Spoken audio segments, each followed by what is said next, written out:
Hey guys, welcome to Fanfic Fanatics. So in today's video we are gonna see, what if abandoned Izuku was saved by Miriko and had Harem, Part 3. Before starting, make sure to hit that like button and subscribe if you are interested in MHA fanfictions. This story is The Wolf and the Rabbit by Stillwell03. Now without wasting any more time, let's dive in. Yui Pav. Night came for us with the hospital allowing me to leave. During the discharge, I remained calm with the explanation of what Kirishima and Bakugo said to me replaying in my mind. Flashback to earlier today. Wait. Are you telling me that you want to take matters into your own hands? Isn't that wrong and going to give more problems than there should be? Itsuka questioned as Kirishima explained himself. I know that it's gonna be a problem, but I can't just stand back and let my friend be taken. The fact I couldn't do much to begin with is bad enough. It's worse knowing I can't do a thing about it right now. But Yaomomo was able to hook up a device to find a Nomu that was attacking the camp thanks to your classmate. We asked her to help and she's joining in. But wouldn't this mean we're breaking the law? What the villains did was bad, yes. But doing this would be no different than actually committing a crime and could easily lead to problems for us. Then do you want to stay back and let Usagiyama stay in the villain's hands, Kendo? I'd rather do something that wouldn't involve us getting arrested and cause Izuku to have more worries for us because we did this to save him. The two began shouting at each other with Itsuka now shaking in anger. You think I like the fact I screwed up in the forest? I thought to go help Izuku but didn't. I feel horrible not acting when I could without problems. As heroes in training, our job is to respect the law and uphold it to the best of our ability, not to take it into our own hands and destroy the basic framework we're trying to protect. She was fuming with rage with it not sitting right with me either. But unlike everyone else, I couldn't help anyone and simply slept through everything while others were being attacked or hurt. I'm in. Yui. You can't be serious. I am. Izuku would do anything he could to help us and has in the past. It's only fair we risk our lives for him when he needs it the most. You're thinking of breaking a law. Do you honestly think Izuku would be willing to sit by and let you throw your future away like this? I stared at Itsuka and gave her my honest answer. Let me ask you this. If Izuku was in the same boat we were, do you think he'd question helping us if it was a matter of breaking the law, or would he help us regardless? From what I know of Izuku, he wouldn't think twice about helping another person even if it meant he'd damn himself for it. I think it's only fair we do the same when he needs it the most. Thinking about what I said, Itsuka grunted in annoyance before accepting it. All right. But I'm going along to keep us from doing something that'll interfere with the heroes. The second something goes south, we're leaving and I won't have an argument about this. I nodded for Kirishima to respond. Later tonight, we're gonna meet up and do this. If you're still gonna join in, then meet us outside the hospital at 9. The two left with the room being left for us to calm down and understand what we're getting ourselves into. Back to present. Walking out of the hospital, I was met by Kirishima, Itsuka and Bakugo alongside Momo, Todoroki and Iida, who somewhat surprised me since he didn't peg me as the type to do something like this. You ready? I nodded before Iida and Momo made one thing clear to all of us. Just so we all are on the same page, we are not going to tamper with anything that requires us to fight the villains. If we are able to save Usagiyama without causing trouble, we will. If we cannot, I will stop us and avoid any interference whatsoever. I am with Iida on this one. I only agreed because I wanted to help get Izuku back in a way that doesn't cause trouble for the heroes. If it looks bad, I won't help any farther and assist in stopping everyone.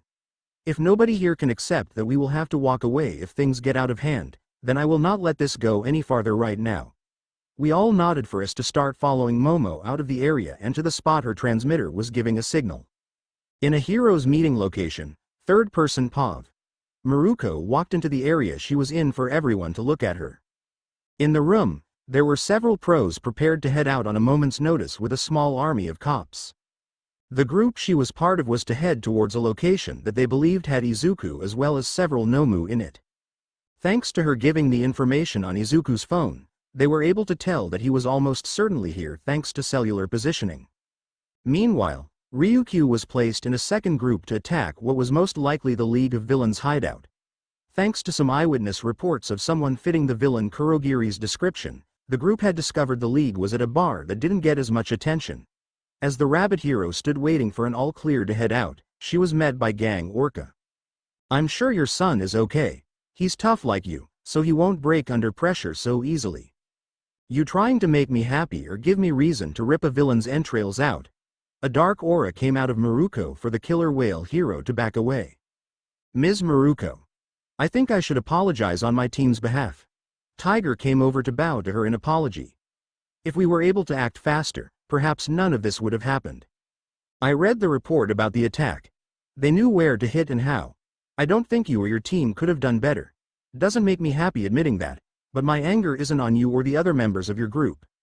By the way, how's Pixie Bob? I heard she got a hit to the head. She'll live. But right now I'm here to help find our friend who was taken from us. Miriko was enraged this was happening to no end. Your son. He did wonders to help my teammate's nephew. Thank you for raising him to be sincere. I didn't teach him to be sincere and have the ability to touch people's hearts. He learned that on his own. The group was being dispatched for them to head towards an abandoned area in Kamino Ward's residential district. With Izuku, come on Izuku. Think, you have several quirks at your disposal and you can't even move. You have to be the weakest fool in history right now. He tried to think with what he had on hand. Looking at the binds, he noticed his hands were just not able to fit through to mean AFO made the sizes too small. If I can pull my hand out of the cuff, that could make this much easier. Seeing no better way out of this, Izuku accepted the pain he had to inflict on himself. He grabbed the collar of his shirt with his teeth and held it tight before in one swift motion, pushing his thumb out of alignment. He screamed in pain to have it muffled by the shirt before yanking his hand out and adjusting his thumb back where it should be. That hurt more than it should have. He immediately went into his hair to find a bobbin pin and jimmying the bind on his other wrist and ankles. 2. Now I'm free, but my legs are still broken. Understanding he didn't have much other option, Izuku activated zero gravity to float himself off the bench and see where he was. Because Ochako was training and had some success with enhancing her quirk, this was somewhat easier. As he floated, he glanced around to see several tankers holding what looked like Nomu ready to go in them. Am I in a factory or something? Not having the privilege to explore prior, Izuku tried to get a good glance at the equipment to see everything seemed to be more for support than any form of production. This seems a little too obvious of the Mad Doctor laboratory. Also, where do the bodies come from to help make these things? I'm sure we'd most likely be in a hospital in that logic. Bro. Izuku heard a small shout to the side and see Kirishima and some of the others trying to help him by the window. Usagiyama bro, we're here to save you. Kirishima? Where am I? And what's with the horns? To make a long story short, you're in Kamino Ward in a residential area. Remembering the camp, Izuku went near the window while trying to ask about everyone else. Is everyone okay? Yui came up to the window wearing a blonde wig and pink lipstick that made her look like she was some kind of party girl. Everyone is okay. Some were hurt during the fight with only a few needing more medical handling. For the most part though, nobody was horribly hurt to the point they needed serious help. She glanced over to Izuku's legs for her eyes to widen. Just hold on a little longer, Izuku.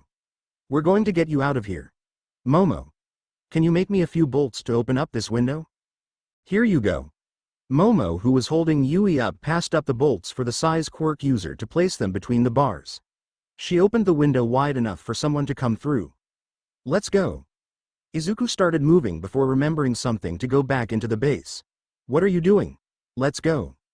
Ragdoll is still in here. We need to help her since she's not in the best shape right now. Do you even know where she is right now? Hurry up before someone finds you or the heroes break down something while you're doing this. I gotta find her. She wasn't looking good and was not in a state I was fond of. Izuku tried to find the best he could to find an area that held a bunch of altered humans. Most looked dead, but he did find Ragdoll in one of the tanks. Bingo, oh god. Izuku began throwing up after this with unintentionally dropping zero gravity to fall on the solid ground. Ah. Izuku, Usagiyama, I'm fine. As he spoke, Anomu began waking for Kirishima to see this before anyone. Usagiyama. Not now. I'm trying to help Ragdoll. That's not the problem right now. Look behind you. Izuku turned to see a giant bulking beast staring down at him in anger. Crap. This isn't good. I'm going in. I don't think that's smart.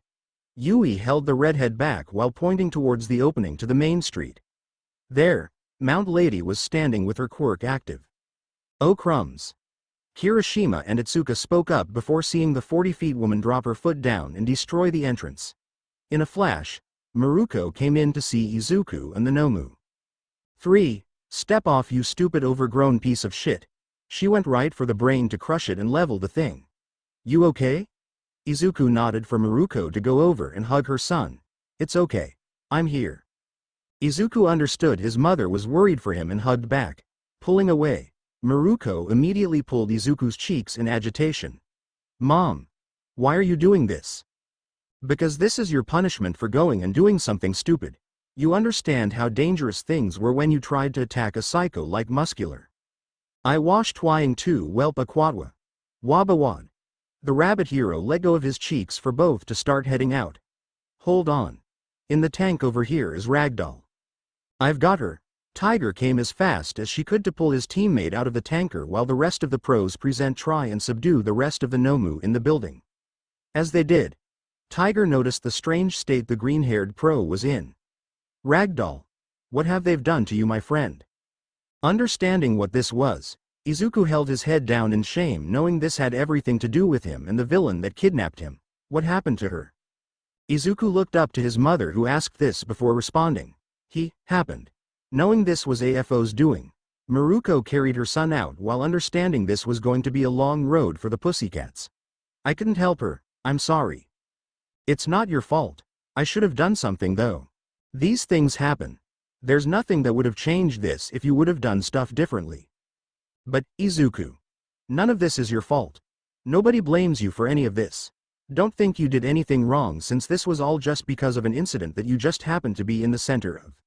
Don't blame yourself for this. Everyone is at least okay right now and nobody is dead. Take that as a win. Hearing his mother's choice of words made Izuku realize something. Mom, what else is happening right now outside of this raid? An attack on what we believe is the League's headquarters. Why? Both immediately heard clapping inside the facility they left for Izuku to stiffen. This was a trap. A massive blast came from inside for both to be caught in the middle of it along with several people in the area. As the dust cleared, AFO floated in the air clapping his hands proudly. Nicely done, Genist. Very impressive. To think you pulled everyone out of the way just as my attack hit. The group of pros and cops in the area were pulled away from the blast range. Izuku moved to try and adjust himself to see Genist on the ground, barely conscious. Genist. Izuku tried moving with the overwhelming pressure of AFO hitting him. His body shook as he glanced at the menacing presence of the man. My body won't stop shaking. Why? Izuku. Stay back. I'm going to take this guy on. That's a bad idea, I know. Every instinct of mine is telling me to run, but you and I know that's out of the question. Miriko jumped over to Genist, who was given a hole in his chest thanks to the villain. Hey you. AFO looked over to Miriko, who had her veins popping out of her head. You're the one that took my son the other day, weren't you? 1. Miriko. You know, you're quite a unique woman. A mother and a pro on the top 10 hero boards. You truly are quite a special case considering your quirk doesn't do much. AFO smiled under his mask before answering. I may have taken Izuku Usagiyama the other day, but I was only finishing a job. So to answer your question, yes I was. You were, huh? A dark smile came on Miriko before she jumped out of nowhere to immediately try to kick AFO to have the villain hold her foot with the amount of pressure giving a shockwave. Then now I know WHO the fuck to kick the shit out of. Before anything could progress, All Might came over from the attack on the League's hideout to punch his nemesis. Hello. All for one. All Might. Are you here to kill me a second time? Third person Pav. AFO pushed both Miriko and All Might away with both prepared to face off against the villain. Miriko. Is young Usagiyama alright? A couple of bad injuries, but he'll alive. For now, let's just focus on this asshole in front of us. Miriko charged at AFO again for him to attack frontally with his fingertips turning into tendrils to try and pierce the rabbit hero. Unfortunately for him, she was too fast and adjusted her momentum to dodge and go for a gut hit. Without hesitation, Miriko changed to go for a side attack before being knocked back by a blast of compressed air. This was when All Might came at his nemesis and gave a Detroit smash that was caught before another blast of air came at him to send him backwards. To respond with a follow-up strike, Miriko came above with her leg up prepared to do an axe kick. Luna Fall. Adorable that you think it will work. A portal came out of nowhere for All Might to be in front of Miriko and get the blunt of her attack. Crap. All Might. Both were sent back after with a blast of compressed air for Izuku to see the two fight and have difficulties with the enemy they were facing. I gotta do something. I can't just sit around and wait for things to get better. A sharp pain from his still broken legs forced Izuku to crawl away as fast as he could before several blobs of sludge came out of nowhere. What the? Do not think getting away will be easy, boy. Tamura. It is time we show Izuku Usagiyama just what it means to be outmatched. A smirk came on the hand villain's face as he came at Izuku. I can't kill you, but I can at least decay off those legs of yours so you can't move around like that stupid rabbit hero anymore. Seeing the situation was getting worse, Izuku had to move out of the way by using Big Fist to push his body up and use Explosion directly after to get away from everyone. Not gonna work. Magna held her magnet up while making Izuku get drawn towards it by the effects of her quirk. You don't have those rude legs of yours, so hitting me won't be that easy for you. 7. Trying to think of something quick, Izuku activated Creation to make a large metal object to swing at Magna. This hit the magnet and stopped the magnetism. However, Spinner came behind to try and stab Izuku's legs in the fact they were a wide weak spot. The multiquirk user decided that he needed to do something in order to avoid letting his legs dangle around waiting for someone to hit them. Iida. I'm gonna have to use your quirk for this. Izuku activated Engine for his legs to grow out mufflers and swirl around him to hit Spinner in the face. Oh. The feeling of his legs having pressure applied aggravated the pain already present with the lack of resistance doing little to take out the gecko villain. You little punk. Spinner got pissed off to try and attack again with a knife while twice came behind with what looked like measuring tape to try and slice Izuku. He evaded these attacks narrowly before seeing Shigaraki behind him grab a hold of his kneecap and force excruciating pain onto Izuku. He was able to use Iida's Recipro Burst to kick Shigaraki in the jaw and have him spew a bit of blood while also taking his hand off. Unfortunately, the time spent on it made Izuku's knee feel as if the plate was turned to dust and barely holding out. Young Usagiyama. I'm coming. All Might tried to head over to help Izuku, but was pulled back by AFO. You aren't going anywhere as long as I'm here. You bastard. Miriko came at the villain with another kick to the head before being grabbed by her ankle and slammed into the ground. As the battle kept going, Yui and everyone was watching in horror as their friend was unable to do anything while fighting the villains. Damn it. Bakugo was the first to have enough with activating his quirk to begin heading out. Don't even think about it. Iida grabbed his arm for the two to glare at one another. If we go on the field right now, we'd only be causing more problems, not even counting the repercussions of our acts. Then what the fuck do you suggest? 4 eyes. Let Deku die. Of course I don't want that, nor am I suggesting it, but remember where we are and what we're doing. Yui tried to think about what to do with her holding her head down, unable to understand what they should do to help and not cause problems. Come on Yui, think, you have to know something that can help you right now. If not, Izuku's gonna die. Think, damn it. She ran through everything she could in her head for ways to help Izuku for each and every situation to end in a similar act. There has to be a way, damn it. There has to be a better way than just letting Izuku stay out there. If only we could use our quirks, we could do more. At that moment, a light bulb popped in her head. Real quick, what's the worst charges you could get for using a quirk in a public place without combat or causing property damage? Momo thought for a second before answering. Unless it's a repeated offense, a slap on the wrist. Why? I think I have a plan to save Izuku. But for it to work, I need you 4 to work together. She stared at Kirishima, Bakugo, Iida and Todoroki, who looked at one another for a moment before waiting to see where she was going with this. To make a long story short, Izuku can't get help from either Miriko or All Might because of the villain, but the same can be said to Shigaraki and the League.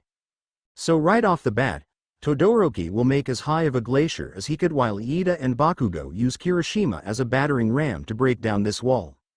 As far as we know, we're still invisible to them, so this will catch everyone by surprise. Once you're clear of the wall, Bakugo and Iida will use their quirks to fly over the battlefield using the ice pillar as a jumping point and take Izuku back as he comes up to you all using Explosion. When that's done, you all will escape the same way you jumped with Izuku going with you. This plan though will only work if you all work together in unison. If you don't, this plan won't work at all. Everyone understood for Bakugo to click his tongue before grabbing Kirishima on one side as Iida did the same. 1. So what are the chances of this succeeding? Momo questioned.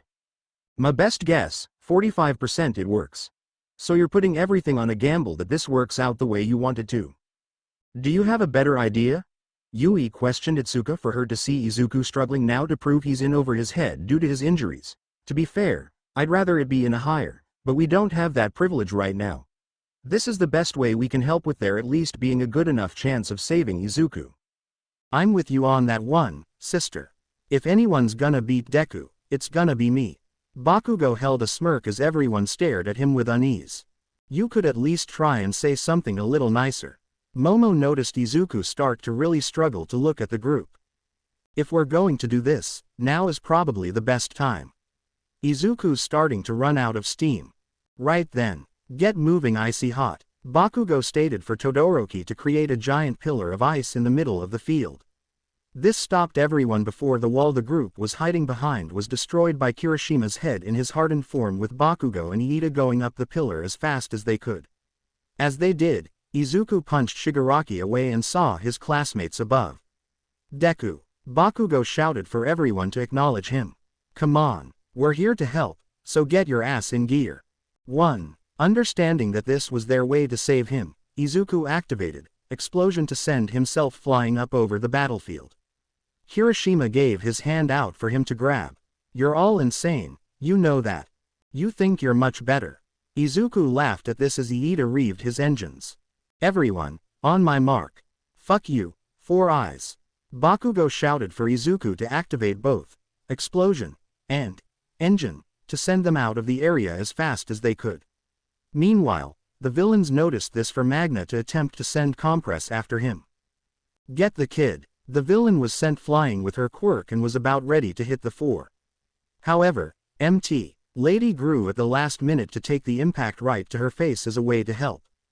Mount. Lady. The force was enough to topple over the injured giant pro as she smirked at the group. Get him outta here, you crazy kids. She fell over with Magna attempting to do this a second time. You think I'm gonna let you do that? Miriko came charging from the side to the villains to knock out every one of them and leave Shigaraki as one of the last few. You wanna try next, Krusty? You damned cheaters. We had everything where we needed and you all came to ruin it. You and that stupid boy. We're pros, dumbass. We stop those that wanna hurt people. Now, would you like me to knock your teeth out, dislocate your arms or hit you in the junk first? Miriko began cracking her knuckles before a shockwave came from AFO to push her away and send Shigaraki and the rest of the league into a portal forcibly activated by the villain sending his tendrils into Kurogiri. 1. Do not think I shall allow Tamura Shigaraki to be captured or defeated by the likes of you just yet. He has quite a bit of growing to do before he fulfills the plans I have laid out in front of him. In the heat of the moment, All Might was able to land a solid blow on the villain and send him to the ground.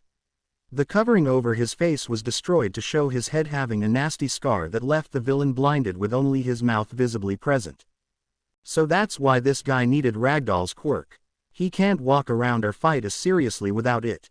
Search is the only thing that's allowing him to fight back easily. Do you admire your handiwork? It had been quite some time since I felt a horrid injury like this one when we last fought. I will say it was amusing though to have you believe I was dead. It was almost as interesting as the day I took her life. All Might started to boil in anger at this statement. You remember that day vividly, don't you? The day I took your master, Nana Shimura's life. Keep my master's name out of your filthy mouth. 3. Understanding things were starting to get dicey, Miriko began running back to jump up and get some air before coming downwards to AFO's face. A shame OFA had to go to a woman like her, it was such a waste. Almost like how much it's wasted on the likes of that boy. Hearing Izuku be talked about, Miriko was extremely enraged. Keep my son's name out of your mouth. 2. It appears that both your master and him hold a common trait. Both are fools that will meet an early grave because of their idiocy. Enough. Both were sent back to land on the ground after recovering. He's gotta be using our emotions to mess with us. Mind game using asshole. Miriko prepared herself for another attack as All Might went charging for a frontal again. As he did though, a portal came in front of them for the pro to unintentionally hit the rabbit hero instead. I'm sorry, you never did learn to work well with others, did you All Might? All you did was go in like an imbecile and think you could do everything alone and that all the problems could be solved by punching something very hard. AFO was pushed back by another punch by All Might, who pulled Miriko out of the way in order to take her out of the portal. You think I'm gonna sit back and play your little captive, potato freak? The rabbit pro turned her body to roundhouse AFO and slide him back even farther. Seems now things are getting a little more intense. Perhaps I should focus on facing you all more seriously now. The villain's arm began to alter and grow larger before pointing towards the two. A big one's coming. Get ready. Miriko and All Might started to move before the blonde pro noticed a woman trapped under a set of rubble. All Might, move. Someone's trapped under here. I can't leave or she'll get hit. Then you can both die together. A massive shot of air came at All Might for him to try and tank the attack. The act had forced a massive dust cloud to form and have everyone watching to wait in agony for the outcome. With Izuku being unable to walk on his own, Kirishima carried Izuku on his back for them to cross by a screen showing the fight. Kirishima, stop for a second. The group looked up at the screen to see the dust settle and All Might in the center in his weakened state. As that, All Might, what happened to him? Oh no, his secret's out. Izuku started to worry as Yui, Itsuka, Momo and Todoroki met back up with them. Izuku, are you alright? Yui asked for her to see Izuku's eyes glued to a direction to see what he was looking at. There, she saw All Might and went pale. Oh no. All round the country, people saw what was happening with All Might and began talking about it immediately. Their symbol of peace, reduced to a pile of bones. Even those that were just arriving on the scene as pros looked in confusion at what was happening. Even Miriko, who was aware of what was going on, started to worry. He's reaching his limits now of all times. This is really bad. Third person POV. AFO smiled while looking at his nemesis in his weakened state. My how the mighty fall, All Might. Hollowed cheeks and sunken back eyes. That is what your symbol is. All those years of confidence and greatness the people knew of you, all boiled down to this. It's truly sad and pathetic. AFO laughs at this with All Might struggling to stand. It doesn't matter if I'm frail or not. No matter what, I'll still stand tall as any hero should in my position. No matter what you do, you can't knock me down. That is what it means to hold the symbol I carry. Perhaps I can't so easily, but I have something worthwhile for you to hear. All Might listened closely to AFO with him explaining something. You're probably aware that you cannot find anything on my successor, Tamura Shigaraki. But you probably aren't aware that the child is none other than Nana Shimura's grandson. Hearing these words, All Might was shocked above anything. You lie. You know that this is something I would do. So easy to break heroes now. When your master was around, they weren't as easy to break mentally. Now, your kind can't even lift a finger without your help. It's almost hilarious actually. All I'd have to do in order to break this society is take you out of the equation, with this bit of information being a killing factor. The villain pushed his cheeks up in an arrogant tone while continuing. Where is that smile now, All Might? Are you sad knowing your master's grandson is now a monster? It's honestly to the point I'd laugh at the image you're giving me if it wasn't so pathetic. Hey, leave the guy alone. What makes you know anything, Vader knockoff?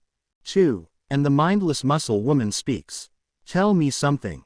If All Might wasn't part of the top pros, do you honestly think the country would be able to sustain itself? Villains are all waiting so patiently for his end and ready to come aid me at the drop of a hat once I succeed, yet only a handful can even do the same for him. Face it, the gap between the number 1 pro and number 2 is just too vast. Endeavor may be a great hero, but he's no All Might at all. The same can be said about you. Your generation had lived its life peacefully without a care in the world. Strong men come from strife, as the old proverb says. Your generation lacks this, as it was spoon-fed by the fool beside you. Now look at him. He can hardly stand on his own 2 feet. What hope do you have? If you even had half the strength he did, you'd at least stand a match against me. Face it, your generation of pro-heroes is a set of failures after failures. Miriko gripped her fist while gritting her teeth before calming down. You know what, you're right.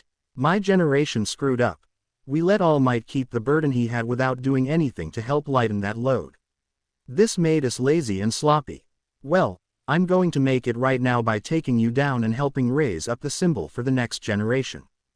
1. Your symbol is nothing more than a pathetic child who can't even defend himself.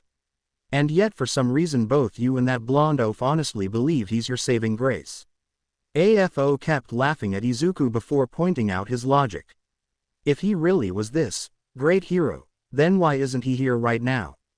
He might not be much today, but in the future when those heroes you see now that are the top have to leave active duty like all do at some point, he'll be there to be the hero we need, and no matter how much you try to push that belief away. Miriko went down in a sprinting position before smirking. But until that day comes, I gotta make sure he's able to grow up and get an ass kicking for doing something so stubborn and fighting someone I told him not to. She charged at AFO with him holding his hand out preparing to attack. How pathetic. Heroes like you are nothing but a waste of space. He sent a blast of air pressure for Miriko to dodge it. The villain sent a few more blasts for Miriko to constantly dodge and evade them. I see she's found the trajectory my attacks and can avoid them. No matter. Miriko came right at AFO to give a roundhouse and just narrowly miss his head. In response, the villain sent out tendrils from his fingers to force the rabbit hero to jump up in the air. Now you can't move. He was about to attack again with a blast of fire coming at the villain. What the hell is this? The sound of Endeavor's voice came with everyone turning to see him clearly enraged. Does anyone wish to tell me why that shriveled up man is All Might? Long story, but thanks for the save. Shut up, I didn't do that for you. I did this so I can personally end this bastard myself. Endeavor came in to send massive amounts of fire at AFO with him evading each. Above, Miriko began coming down with a Luna fall for the villain to make an area of sludge with Endeavor coming out from it. 1. Not gonna fool me with the same trick. Using her forward momentum, Miriko altered her trajectory at the last minute to connect with AFO. To protect himself, the villain blocked her attack with the level of force she gave, sending a massive amount of wind in the area. You think you'll be able to defeat me? Impact recoil. The force of the attack came back at Miriko for her entire leg to feel the rebound and hear a crack. She grit her teeth before using the villain as a springboard to jump away and hold herself up on her leg that wasn't broken. Now for you. Endeavor sent a blast of fire that was dead center to encase AFO in it. Truly a powerful quirk. I think I'll take it for myself. AFO came charging at Endeavor before feeling a kick to his stomach. You think I'm just gonna sit by and let my allies be taken down one by one? Also, what the hell are you doing, All Might? Get moving. Miriko shouted at All Might to get his attention. So what if this asshole took your master's grandson and turned him into a monster? That's not the problem right now. As we speak, people around the country are hoping and praying for you to do what you do best. Win. You can't win if you don't fight. Miriko, you know, and that's why you need to push past your own limits. This is the one fight you can't afford to lose. This is your final fight, All Might. Give the people seeing this reason why you're great. Show them what you live by. Be the hero we need in your final day as one. What you do after this, I don't care. But for now, put this asshole in the dirt so we can place him behind bars. Go out with a bang. Such insolence. AFO blasted Miriko with an attack to send her back. She tried to dismount, but put too much pressure on her broken leg to fall on a knee in pain. You've been the number one for long enough, All Might. And though this contradicts what I said earlier, this is a fight only you can put an end to. Hearing these words and noticing how hard other heroes around them are trying to lighten the burden in an effort in trying to help, All Might stood up and focused all his attention to what he had left of OFA. Once more. That's all I'm asking for. One arm began to bulk up to its normal bulky form for AFO to laugh. How adorable. You honestly think you can defeat me? Well then, I guess I should finish the job I started. Locomotive corkscrew, explosiveness x4, muscle enhancement x3, multiplication, hypertrophy, rivets, airwalk, bone spear. AFO's arm began to alter and change into a grotesque image to scare everyone watching. The attacks up till now have been all to wear you down so I can crush you with the raw power you boast about. This attack, however, was made solely to end you. 7. AFO came right to All Might with the two connecting fists once more. The force between both was able to knock both the debris and heroes back with the pro sliding until hitting a damaged wall. I won't lose. You're only delaying the inevitable, All Might.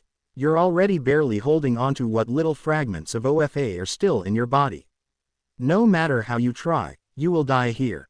And once you're gone, I'll go after Izuku Usagiyama and personally show him a living nightmare. 1. I won't let you hurt anyone else. You hear me? All Might kept pushing back as best he could with AFO becoming irritated with this. Such impudence. Impact recoil. Blood spewed out of All Might's arm as he tried to keep his composure and continue to push back. There's too much to lose here. No matter what, I can't lose. You're already 1 foot in the grave, just give up and let things go. I won't let you win. In the last minute, All Might transferred the power left in his body from his right hand to his left. He moved past AFO and gave a solid punch to his face to knock the villain off balance. Did you honestly think that was enough to beat me? That's because I didn't put my back into it. Miriko noticed what was happening to stand up and jump as high as she could. Hey, old timer, Miriko shouted at the pro Gran Torino who stared up and noticed what she was doing. He used his quick to get above her and use his own feet as a way to help her angle. The rabbit hero bent down and aimed directly for AFO's head before putting all her strength into her good leg to charge. You wanna hurt my kid? Well, this is what you get. So long, All for One. All Might moved the power of OFA back into his right hand to connect with his face at the exact time Miriko's foot did. The United Lunar States of the Force knocked AFO to the ground with the two breaking the ground below. SMAAAAAAASSSSSHHHHHH. A massive wind pressure came from around them for the helicopter above them to have difficulties with turbulence. As things died down, only 2 figures stood tall on the field. Those 2 were All Might and Miriko. I need to show the country it's over.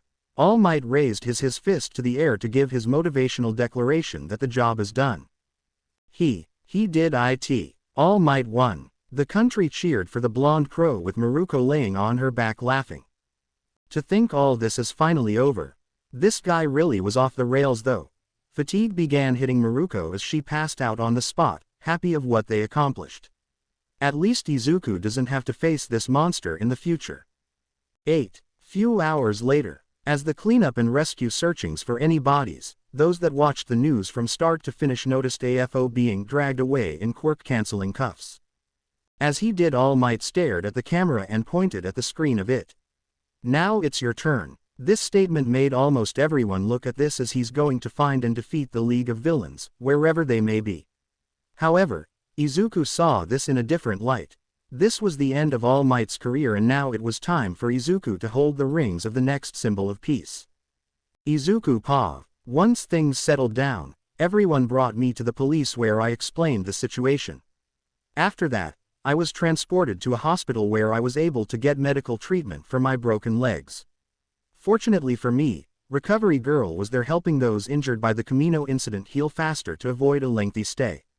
Her words to me though were not pleasant. I've told you before that harming yourself like this is not the way to go. You're lucky that someone like me can help or else you'd be stuck in this hospital for at least a month from the level of damage done to you. I know. I'm sorry. I bowed to her while apologizing with it still not helping. Sorry doesn't always cut it. Prove to me that you are able to handle a fight without breaking every bone in your legs. I swear, you and that rabbit are no different in your headstrongness. Must be a trait the two of you share. Hey, I at least had my leg damaged by taking on a sociopath that even All Might got the stuffing beaten out of. Mom argued while having her leg in a cast held up in a chair. And you've almost had the same amount of damage as he did. Legs are sturdier than arms, that I'm sure you're both aware since they hold most of your body weight. But the problem is that you can live a life fairly easily without one arm, but not one leg. This is where what the two of you do is more dangerous than you think. Especially you, Sunny. Recovery girl pointed at me and towards my legs to explain her point. There was a notable amount of nerve damage this time around. If you keep up the ruthless way you're handling your quirk, you could lose mobility entirely in one or both your legs. I see. I glanced down at my legs, somewhat worried what the future could be like if I did have to lose the ability to use my legs. It kinda scared me. too. Sigh. Look, I'm not going to scare you anymore since you've been through enough. From what you've said, you didn't have as much choice in the matter. I'm not happy with how you did it, but you did what you could to the best of your abilities. Just think of ways to get better without needing to damage yourself. Like how ow. Recovery girl hit me in the head with her cane before heading out. You're smarter than your mother here. Try not overthinking things and maybe you'll get it. She walked away with the room going completely silent between me and Mom. Okay. Recovery girl basically told you the same stuff I would have told you.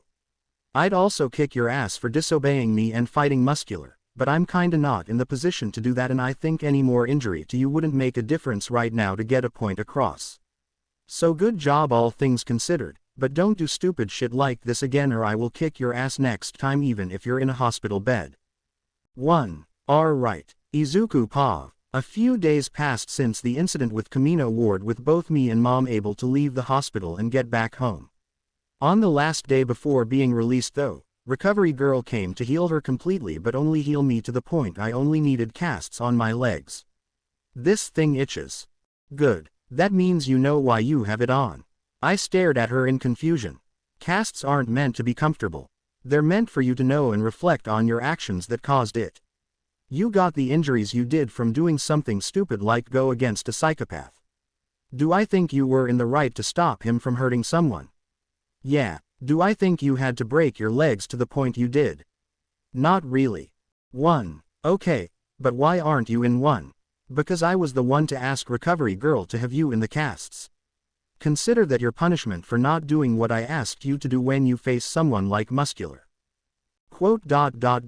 Could be at least a little kinder in that aspect. I can't even stand up right now. I told Recovery girl to wait until you're back in school to heal your legs. The fact you're unable to do anything right now is me being kind to you. Don't get me wrong, I'm happy knowing you're able to fight a monster to help people. But that doesn't mean I agree with how you did it. Take this time to understand that you won't always have someone like Recovery girl on your side. She's with the school to help with injuries they cause from their training. Not for you to fight with no fear of consequence. I held my head down hearing this to understand I did kinda mess up at the training camp. Miriko, please don't be too hard on him. He's been through a lot already. My birth mother came in from the kitchen to hand us both some tea. Izuku probably is also having some troubles with what happened at Kamino. 5. I think he did everything the best he could at Kamino. That's why I'm not judging him on Kamino's incident. This is all from the training camp. Oh yeah, that reminds me. Mom got up and pulled out a letter from the table we hold the mail and stuff to bring out a letter. Hobo man gave me this. He said it was from the kid at the training camp you saved. She passed it to me to see what Kota wrote down. Dear Usugiyama, thanks for saving me, and I'm also sorry for putting you on the spot like that. If it means anything, I'm really happy you stopped Muscular. I hope you get better. Kota. I smiled a bit hearing this with both my mothers looking at me. I also heard you had a problem with the kid at the training camp from Mandalay. I hope your crotch is still intact. Mom laughed at this with my birth mother panicking hearing this. 1. He hit you. That's horrible. Yeah, he also hit me in the head with a rock. But we're all good now. Mom laughed so hard she fell out of her seat at the fact I was beaten up by a 6-year-old to the point it was kinda getting annoying. The mightiest of the first years at UA, done in by a rock and a kid's kick. Hilarious. Ahahaha. It's not that funny, Miriko. Izuku could have gotten hurt. Mom kept laughing with my biological mother trying to stop her. The two only stopped this when a knock on the door came. Were you expecting visitors? It's probably the hobo or the rat trying to explain what UA's doing now for dorms. I glanced at Mom before asking. They're doing dorms now. Shit, I forgot to tell you. Long story short, UA's becoming a dorm system now. It was decided around the time of the Camino Ward incident as a way to help keep the students safe. Mom went to the door to open it and let who was there in. Once they came in, I noticed both Mr. Aizawa and All Might there. My teachers took one look at me with Mom giving them an evil eye for some reason. It's good to see you again, Usagiyama. I hope you're recovering well. Mr. Aizawa stated with them sitting in chairs both my mothers grabbed for them. They sat across the coffee table with me in a chair having my legs propped up and both my moms on the couch. As you both are probably already aware, we're going into a dorm system at UA and we need the approval of everyone's parents. We are aware of your concerns and just wanted to make sure you are alright with everything that happened. Both teachers stared at Mom with her looking somewhat more serious. I've heard of it and let me just make this clear, I'm having difficulty trusting Ua right now. We understand your worries. Do you, Aizawa? The fact Mom used my teacher's actual name surprised me. On the third day of school, my son fought a monster that All Might would have problems facing. He was attacked in Hosu on a work study with a pro you agreed to have him go with. I blame Gang Orca for the stain attack predominantly, but he had no repercussions from the school itself. Now we've got the training camp incident where my son should have been safe, but you all had the villains get the drop on you and it nearly killed him as well as had him kidnapped on your watch. I know that heroism is dangerous and I've made peace with that future for Izuku, but that doesn't mean there shouldn't be a line that a high school student should face when they don't even have a license. Mom. I agree with Miriko on this one. My biological mother spoke up voicing her concerns too. I failed as your mom, Izuku. I won't deny that and I'm trying to regain the trust I gave up that you had for me. I know from what I've seen of heroism that what you have to face will be dangerous, but you're not one. Not yet at least. So I see where Miriko is coming from. If either one of us were to let you stay with a school that allowed this to happen on their watch so easily, it's just irresponsible as a parent or any type of guardian without some form of assurance you're not going to be put through the same thing again. Mrs. Midoriya. Miriko. I assure you that we are going to do everything in our power to make sure your son is safe.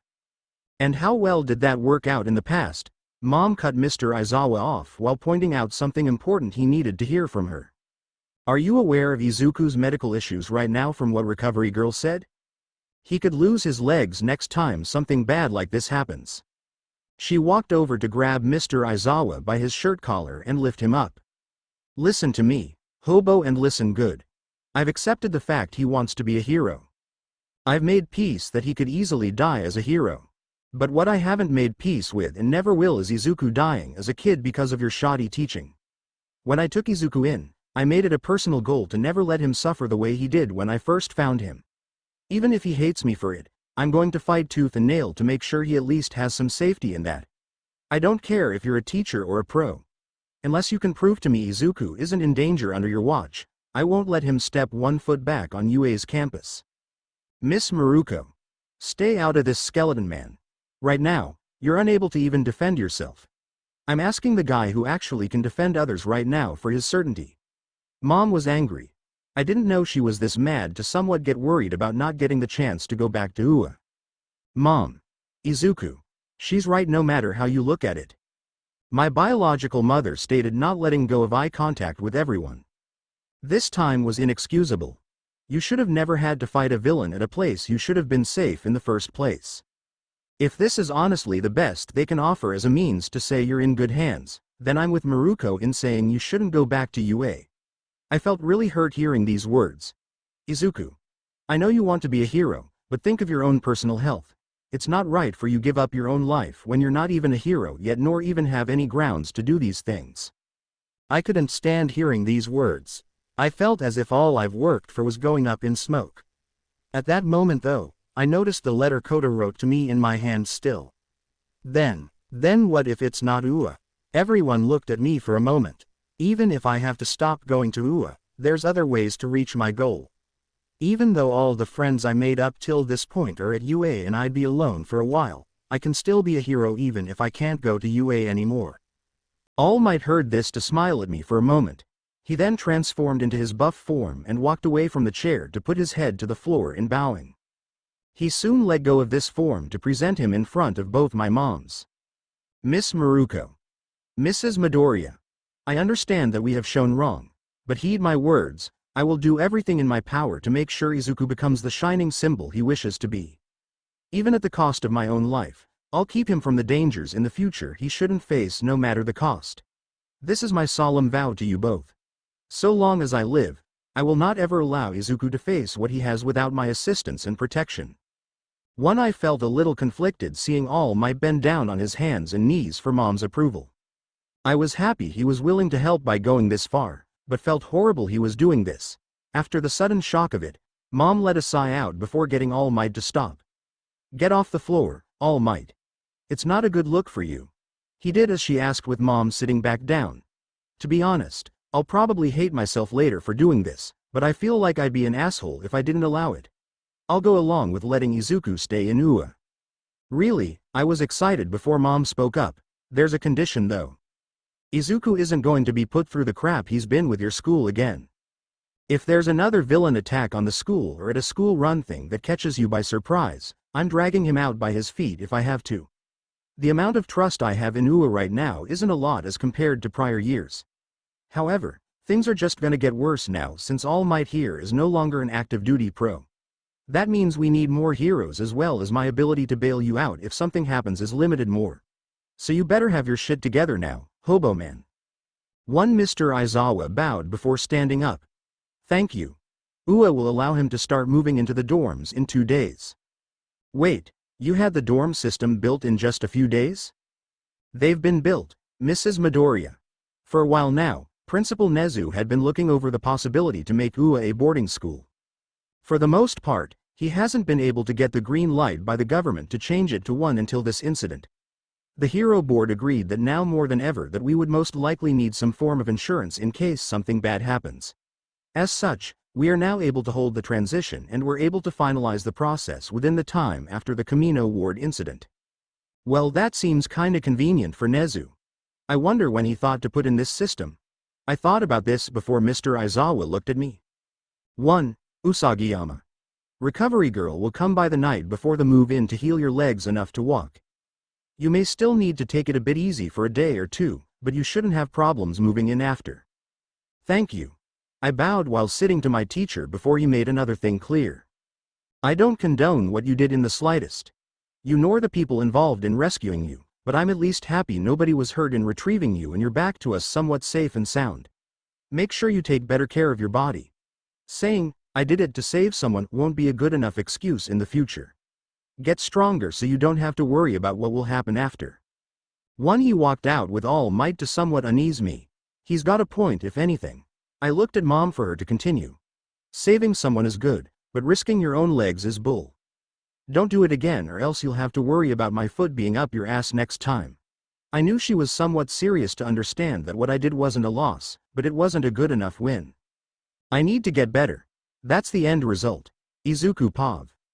The day of the move-in for the UA dorms came with all of us kinda excited. It was more nerve-wracking with me though since I for the most part haven't really went away from home for long periods of time.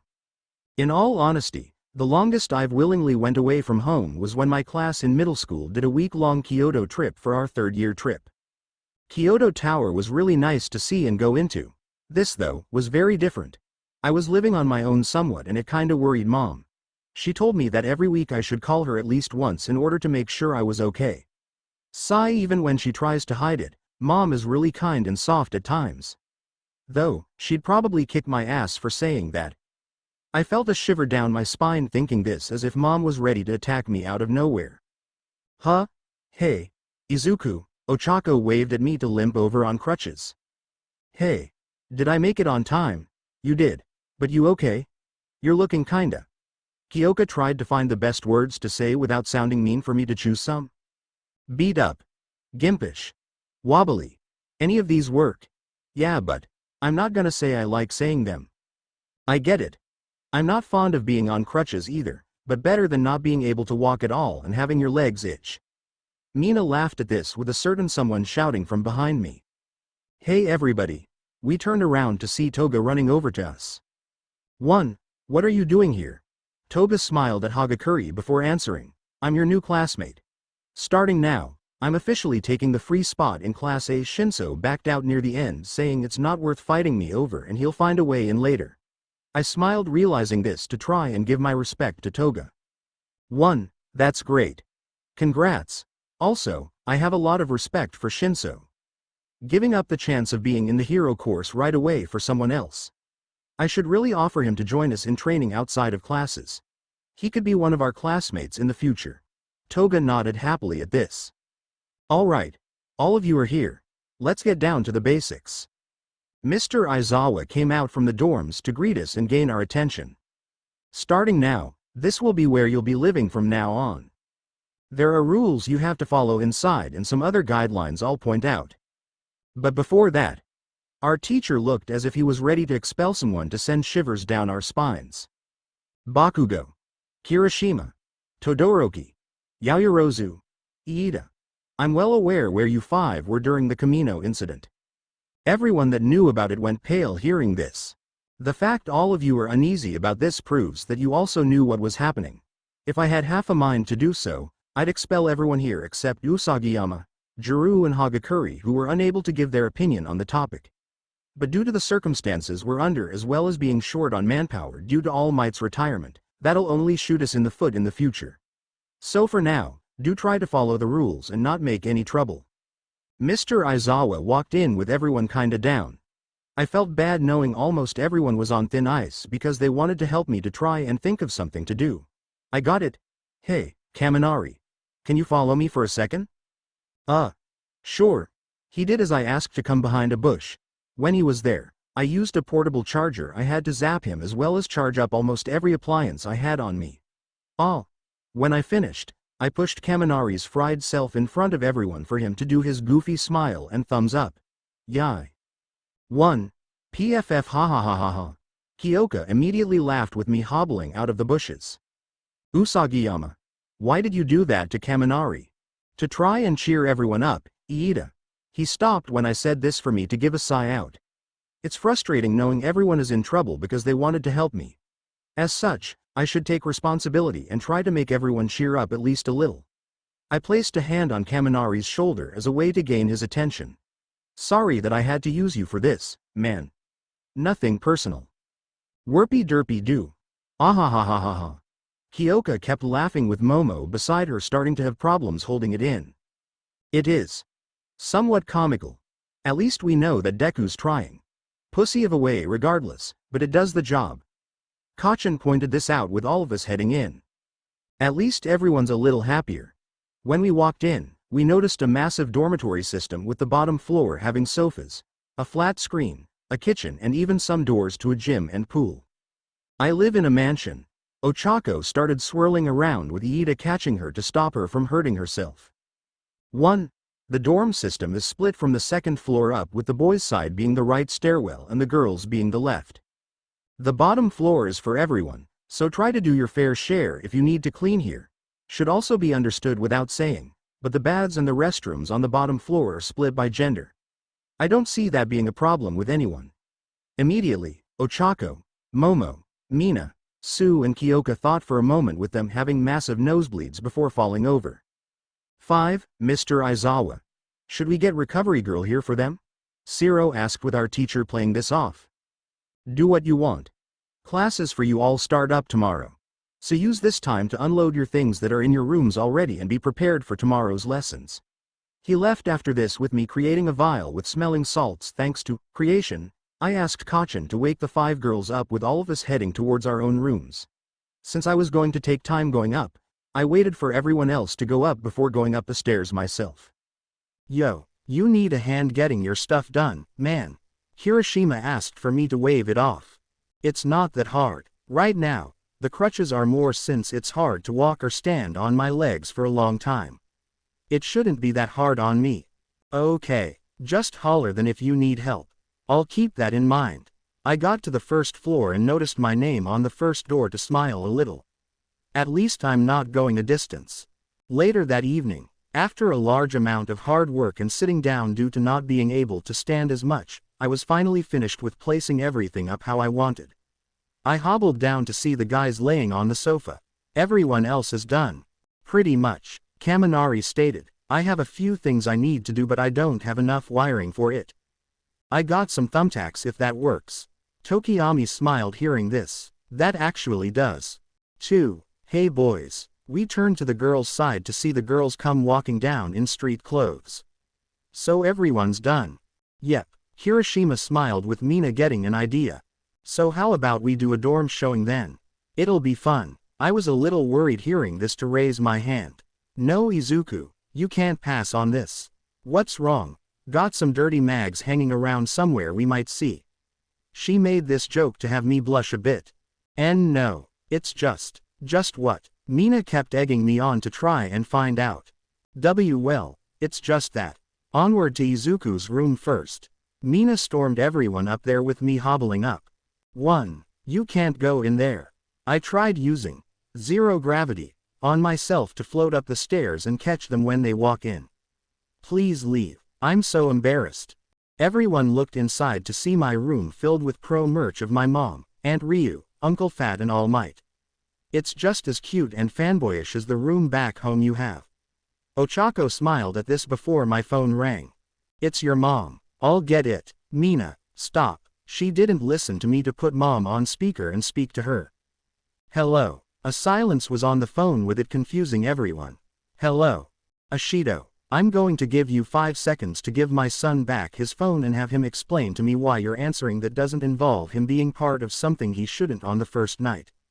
If not, I'm jumping over to the dormitory right now and shoving my foot so far up your ass that Izuku's gonna get jealous. 2. Why would I be jealous? I grabbed the phone back from Mina to talk to mom. Sorry, we were doing a room display and Mina led everyone to mine first. I walked out of the dorm and towards the stairwell to get out of everyone's way. Ah, so you weren't getting it on the first night there. Well, that kinda sucks. I was placing money on if you'd get your cherry popped in the first week there with Lard Ass and Ryoko. She started laughing with me reaching the bottom of the steps somewhat ashamed they're having bets on when I'd lose my virginity. 3. Can we please change this conversation to something that doesn't involve me needing to possibly talk to a guidance counselor because my mom is putting these thoughts in my head? Alright, ha ha ha, I honestly just wanted to mess with you there. I groaned hearing this before getting outside. You still around people? No, I'm now walking out of the dorms to sit on a bench outside. Why? There was a silence before mom talked. I talked to All Might about that weird thing that you told me about. The weird quirk that came out of nowhere at the camp. I thought back to what the 5th user said. From what the person that said he was Daigoro Banjo mentioned, I'm supposed to be able to use the past user's quirks. Yeah, I talked to All Might about it since he's got some notable free time now. To make things simple, he said his master, the 7th user of OFA, went through somewhat a similar thing. To make things simple, his master said the time wasn't ready yet. So as far as what I've got to go on as well as All Might, OFA could do this hypothetically, but something about it wasn't ready to take the next step forward. We can probably rule out the defeat of AFO since this happened before me and the blonde crypt keeper knocked his teeth in. So it probably has to do with the time frame between the 7th and you. I thought about this and tried to think of a logical explanation. From what All Might's use of the quirk had done, he's been an active user for at least a few decades. If we go off this logic, maybe the constant use from All Might caused this, but that would only amplify the raw power. Maybe it had to do with touching enough people. But then again, that could also be a bust. Maybe coming into my quirk forced it since it would give similar characteristics. But that might have also been just an abnormal tangent that. Stop overthinking this. Mom shouted through the phone to get me out of my thought process. Look, neither one of us have any idea what the hell this is. For now, both me and All Might are gonna look into the past users of OFA to at least give you some knowledge on what their quirks are to give a handle on what manifests next. For now, be mindful on how you use Black Whip or whatever the hell it is now. I will. Good. Also, All Might gave me some intel on another quirk that would manifest in you. I listened closely to this as Mom said what it was. Float. To make it simple, the quirk makes you levitate or float yourself or over things. If you don't have balance, you're kind of free-falling in a way. This was the old-timer's master's quirk, so do with this info what you can. I will. Thank you. Also, be careful. Even though that psycho AFO is locked up, Shigaraki and the leagues at large still. They targeted you once and the chances are good they'll do it again. Oh, and keep both me and All Might up to date if you have that weird-ass dreamscape happen again. The more we know about this stuff, the more we can help. 1. I'll let you know if anything happens. Alright. Love you. Love you. Bye. I ended the call and sat back on the bench thinking of what was happening. AFA and AFO, the League, new quirks, and a point that couldn't be reached. Just what is going on right now and what's going to happen in the future now that we don't have All Might. The world's changing and not for the better. It's not a lot, but there also is a lot of distrust forming with the populace around crows. The question now is, how are we going to gain that trust back? Hey Izuku, you almost done out here. Kyoka came out to get me and pull me out of my thoughts. Why yeah, I'm on my way. I got up and hobbled inside to try and connect with everyone again. I don't know what's gonna happen in the future, but I need to learn how to control these new quirks fast so I don't worry anyone. Izuku Pav. The first day back in classes came for the hero course with most of us it being kinda a breath of fresh air in a way. After everything that went down, I half missed just having normal school stuff. Right now, we're all sitting in the classroom with Toga sitting behind me in the vacant seat that was once that Mineta kids. So Usugiyama, I see no crutches today. Toga mentioned to me to have some confidence in what she said. Yeah, recovery girl agreed to heal my legs enough where I can function without it today. She still is very mad at me though, so I should take it easy a little. Yeah, you were a fucking mess when we found you. Kachin mentioned while laughing a bit. You could be a little nicer, dude. It's not like Usugiyama asked to have his legs broken in the way they were. Buzz off, soy sauce face. Kachin immediately shot back at Zero while flipping him off in a classic method of him responding to others. The door began to slide open with all of us staying quiet and trying to prepare for Mr. Aizawa to start. Okay, so classes officially don't start back up until next month starts, but you all are here because your job now is to get the provisional license.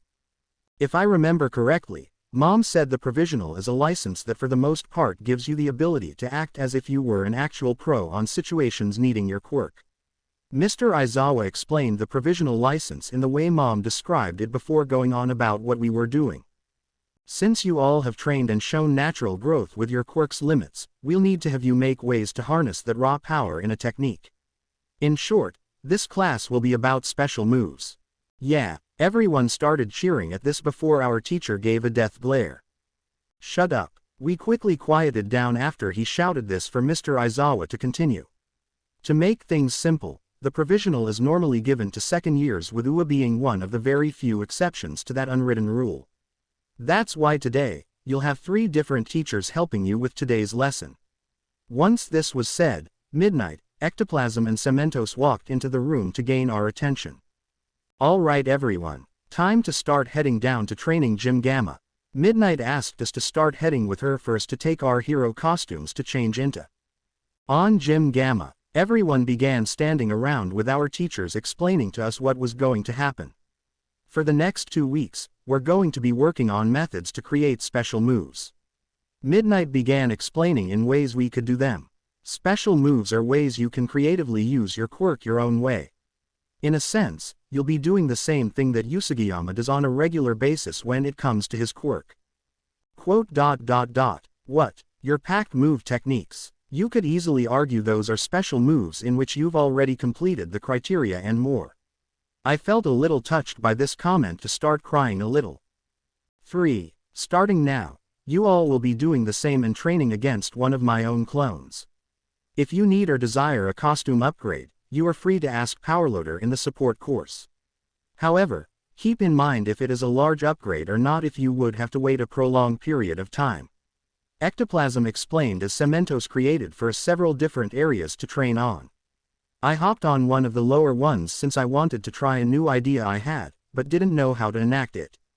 If I'm going to get the provisional, I need to think of things that are not only original to the quirks I have, but also original to me. A kick from Ectoplasm brought me out of my train of thought for him to speak up. Why are you hesitating? Sorry, I'm trying to think how I should go forward. It is understandable. Your quirk has more traits that make it difficult to make your own special moves that are of refined energy. Perhaps focusing on what your classmates could do is a good rule of thumb for you. That's arguably the best thing I can do. I sat down and thought for a second of what I had. What I've used so far were enhanced kicks thanks to wave motion, rabbit, explosion, and both hardening, as well as frontal attacks and diverging methods thanks to size, horn cannon, big fist, and manifest. If I'm thinking logically, maybe if I use dark shadow, along with some of those, it could make for a good counter. But I've also never used that technique in a serious situation. If I'm not careful, I could fall into the same issues Tokiyami faces normally. Not only that, but explosion and half hot, half cold will be more like a double-edged sword for me in that statement. I kept thinking before I felt someone pat my shoulder. "You good there, young Usugiyama?" All Might came behind me to give me a bit of a shock. "Are you sure you should be up and about? You don't look so good still." "It's fine. You know it's hard to keep me down." I smiled knowing it really was difficult to take down All Might of all people. "So tell me, what you trying to think about?" I tried to think of how to express what I'm trying to do. "Well, I'm trying to think of more combinations I can do. Not only that, but also maybe a fighting style that averts from using my legs as much." 2. I see. You're taking what Recovery Girl said to heart. Well, keep this in mind. Your fighting style isn't like your mother's at all. Yes, hers was the framework to yours, but it's not the actual style you use. Thanks to your hard work learning and using others' quirks, it's your own fighting style that makes you. Try not to think you're copying someone else and think of how to balance your normal style a little more towards your arms or maybe incorporate a new style that is your own. I thought about this for a moment before getting an idea. Thanks All Might. No prob, kid. He walked off with his advice strangely helpful before he was completely out of sight though. I noticed what looked like a Moron's Guide to Teaching book in his back pocket with certain parts having sticky notes on them. 5. Well, that figures why he's so good at teaching all of a sudden. Later that day, after being let go from training, I began heading down to the support course to see about a possible costume upgrade. If I think about it logically, Mom's style is more given by her natural flexibility as a woman. By nature, she'd be more nimble than me and I've kinda faced those problems by trying to copy some of her moves. However, there are styles that center around more than just using your feet. I kept thinking about this before hearing someone call out to me. "Hey, Izuku." I glanced over to see both Ochako and Iida to smile at them. "You here for costume upgrades?" "Yeah, I'm trying to think of ways I can get stronger." Kamino was kinda an eye-opener that I've got a long way to go. It is true, that truly was a moment of shock for all of us, but you've undoubtedly fought to the best of your abilities, my friend. Iida stated this while moving his hands like a robot to make both me and Ochako laugh a little. "So, what are you two getting?" I tried to make a little small talk before getting to the door of the support section.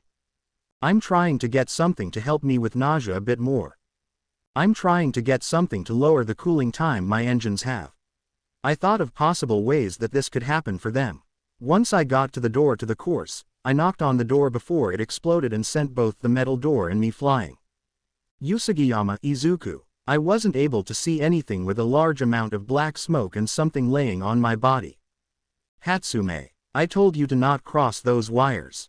The sound of powerloader shouting at someone got my attention to look down and notice a girl with pink dreadlocks on my chest. 1. Hey, what's up? I glanced at her and immediately noticed that she was on top of me as well as an abnormally soft sensation on my chest. "Ah. Thanks for the catch, whoever you are." Out of nowhere, the girl hopped off me and began walking into the room again. "Well, I guess I'll be heading back to make new babies. Bye." She blew up a door, landed on top of me, didn't apologize and acts like it was nothing. What the hell? Hey, at least apologize to Izuku after throwing yourself on him and almost flattening him with the door. Ochako was really ticked off with it not making a difference. "Sorry about my student. She's not the type to understand how to act kind to people." Powerloader stated this to us as an apology before clearing his throat. "Anyway, how can I help you 3? Well, sir, we were wondering if there was any chance we could have some costume upgrades. What? Immediately, the girl from before turned and ran towards us. You're here for costume designs. Please allow me to help with this, Mr. Power Loader. All right, calm down. First off, we need to know what they're here for. Power Loader tried to calm her down before turning to us. All right, first things first, please let me see the forms with the base work that your costume designs that you have. Since I have a license that allows me to do works in-house, I can handle smaller ones. If they're larger, I will have to put them in for them to actually be taken care of by a support agency that has a workshop better suited for it with consent from their original designers. We did as he asked with the Hatsume girl began grabbing my body and moving her hands around my it. You're really muscly. I slowly turned around to see the girl having no self-respect for personal space. What are you doing to Izuku, you crazy woman? Ochako immediately pulled her off me with the fact she felt around my body without my consent making me feel a little violated. 1. I was just feeling up his body. Even though he doesn't look as muscular, it's like he doesn't have a gram of fat on him, he's so lean. Alright Hatsume, enough now. You've had your fun, so let's just try and fill out the request of everyone. Power Loader was able to keep Hatsume to the side while we spoke. I'm sorry about her. Hatsume is the type of girl that does whatever she wishes and uses the incident to learn from. 1. That sounds like more trouble than it's worth. Trust me, Usugiyama, that actually is more beneficial in the support course of things than you think.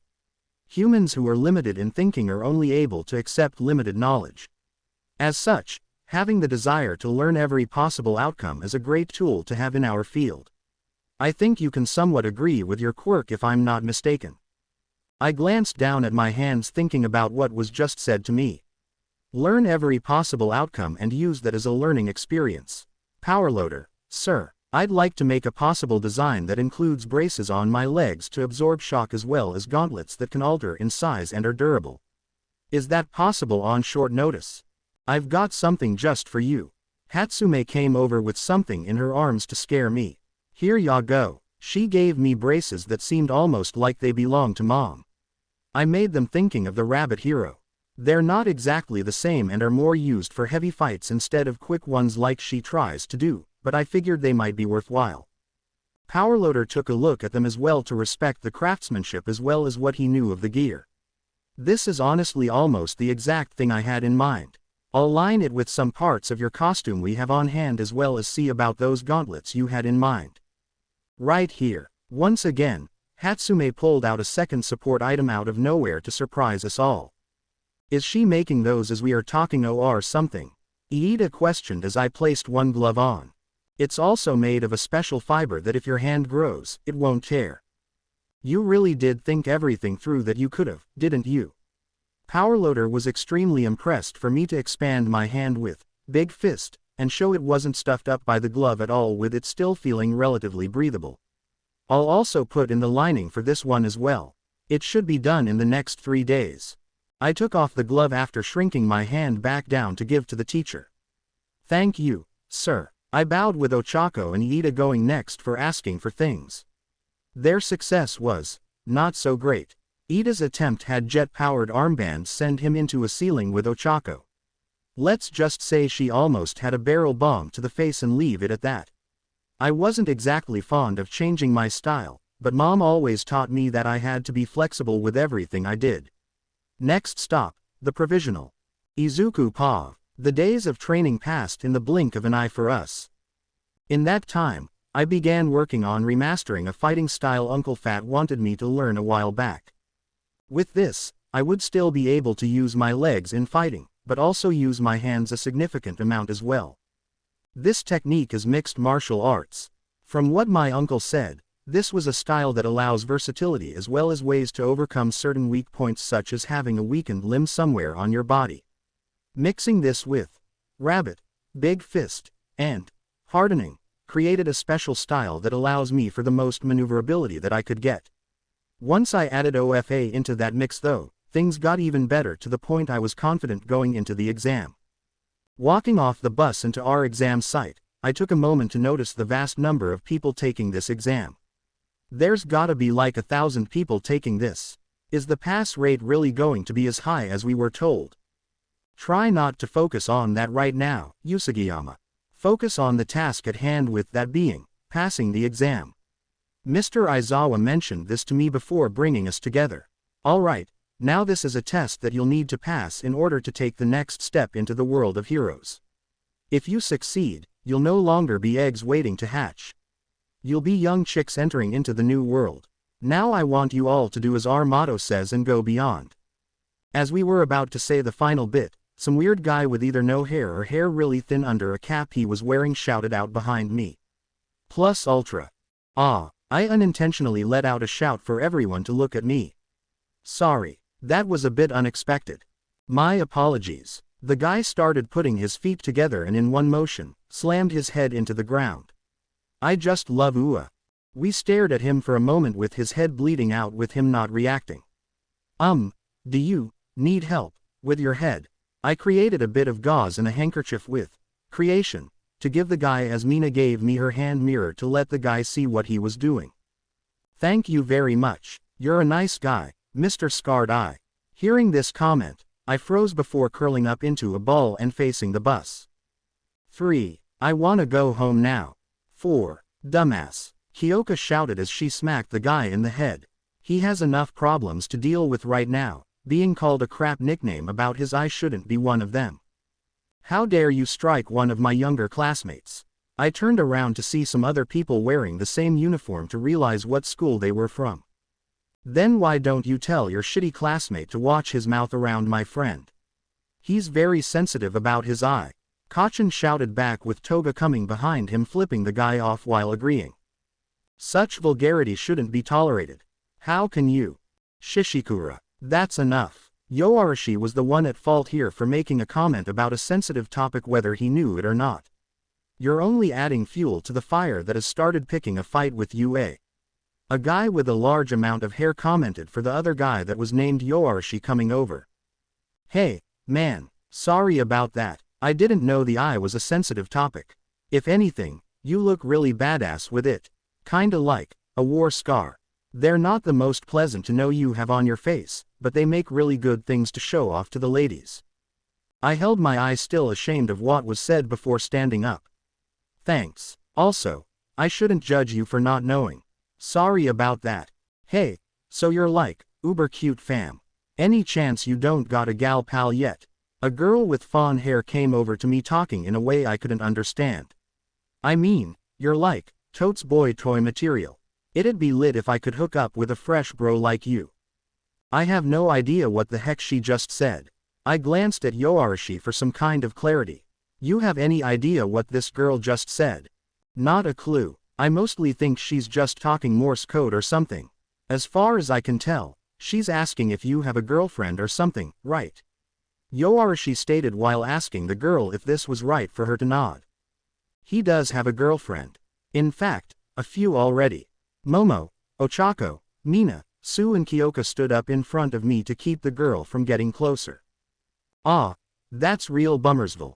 Whateves, that's life. The good babes are always taken. The group began leaving with Kachin walking towards me. You know who those students are from, right? Shiketsu, right? He nodded with everyone now a little worried. Figures we'd see them. UA of the East and Shiketsu of the West.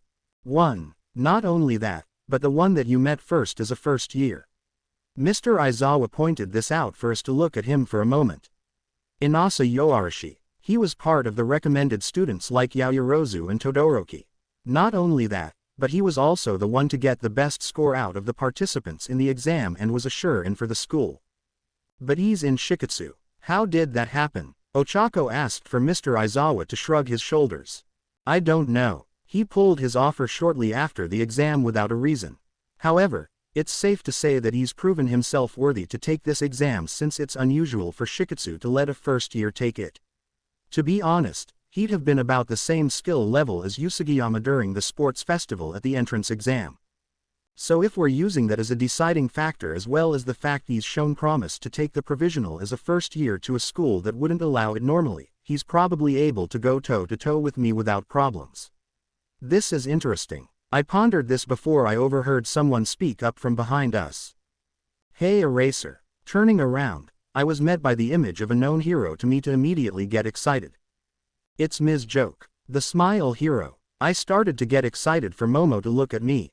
You know her. She's a pro hero whose fights tend to be absolutely ridiculous due to her quirk that makes those it's inflicted on to uncontrollably laugh and have difficulty even doing the simplest of acts. She's arguably one of the most difficult pro heroes to fight due to this since very few are able to control themselves. Well, isn't this guy Mr. Big Brains? You definitely got a nice class with you, Eraser. Please date me. No. Ms. Joke was immediately rejected for her to laugh at this. 1. Mr. Aizawa. Do you know her? Mina asked for the pro heroine to smile. Ah, yes he does. When we were younger, our agencies were right next to each other. And as if by a wondrous comet, a mutual love bloomed. No it didn't. PFF'd. You always know how to make me laugh. The fact Ms. Joke found this funny confused me since she was literally just rejected. As she said, our agencies were close to one another when we were both starting out. Due to that, we both worked together on missions on occasions. So pairing doesn't just work with random heroes or heroes who were specifically picked for assignments, but also those that are nearby. I asked with our teacher nodding.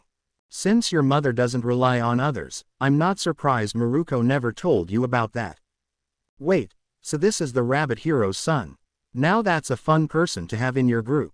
Let's go out sometime, Eraser. He gets into trouble from time to time though, and no. Mr. Aizawa started walking inside with us following him. It was nice seeing you again, Eraser. Let's do lunch and consider that a date. No. We all continued walking with Toga coming up to me to ask a question. Is dating always this crappy for guys? I think Mr. Aizawa is a special case. Then again, I kinda hope that he learns how to treat women soon. I think they'd make a cute couple. 1. I don't want to hear that from my student who can't even get over someone making a bad comment about his eye.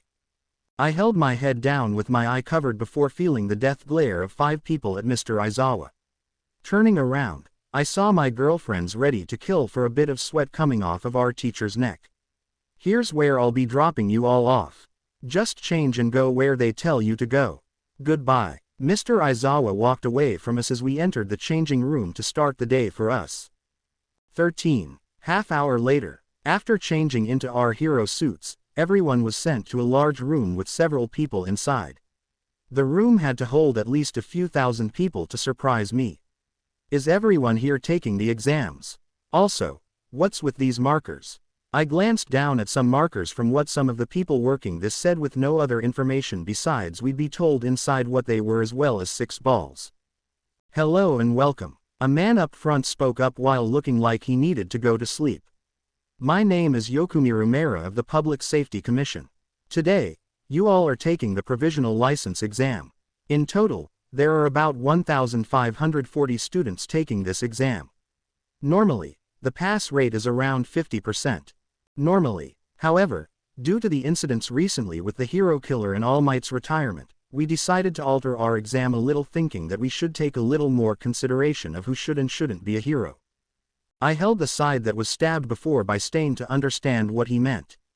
Even now, his influence is altering the world we live in now. Starting now, our first half of this exam will be a simple game of target practice yawn. In the beginning, you were given 3 targets that you were able to place anywhere on your body outside of your underarms and the soles of your feet to make it physically visible to everyone. Along with this, you were given 6 balls. All you have to do is press the ball onto the target to light it up while protecting yours. Once all 3 of your targets are lit up, you are out. In order to pass, you will need to do is knock out 2 people by lighting all their targets. If you light the first 2 is irrelevant since the only one that matters is the final. So as long as I can light up the 3rd target on 2 people, I can pass. Once we get to the first 100 to pass, we will proceed to the next round with those who had not gotten out or passed to immediately be withdrawn from the exam. Wait, did he just say only 100 are gonna go to the second half? That's not even 10%. So this is what they mean by we need to rethink the exam. If only a small portion of the group is worthwhile, then it would have to be the first few, and putting people under a state of unease emphasizes this. I gripped my fist, understanding now that the stakes are high. If I wanted to get to the next step of becoming a hero, I'd have to make it into the top 100 here. As I thought this, the walls around us started to bend back and alter. As this place coming apart, the walls fell completely to the ground to show a giant area for us to move around in that could easily fit twice the amount of people taking the test. The exam starts now. Head out to whatever area you feel more comfortable fighting in and show how you can manage yourself. Remember, make sure you light other people's targets while protecting your own. Everyone made a rush away from everyone else to try and avoid any sneak attacks, with me and my class going out towards a rocky terrain. This is insane. I thought we were going to have an easier pass. Can't complain about it now, Kaminari. For now, just focus on finding an area you're safe in. Whatever. Later, losers. Kachin spoke up before blasting his way away from everyone. Wait, Kachin, it's not a good idea to go off alone. It's also not a good idea to stay together so the fucking rejects can pick us off one by one thanks to seeing a large group. I let a sigh out, understanding that Kachin came to the same conclusion that I did. What's he talking about? Zero asked for me to explain. What's the one thing that we have that no other school does before this exam? I asked this for most to come up with nothing until Momo gets where I'm going. The sports festival, right. Because of that, we have information leaked to everyone here where we have none. Since that's the case, examinees will go after us before anyone else knowing what we can do. Smart guy you are. No wonder you were able to fight with broken legs at Camino. I glanced up to see a bunch of students and a guy that was with Ms. Joke outside smiling down at us. You know something, your quirk is pretty cool. But there's also some flaws with it, and you. One-eyed freak. The guy and the other examinees threw as many balls my way for them, aimed right at my targets. In a fluid motion though, I was able to smack the balls away with my hands and right foot.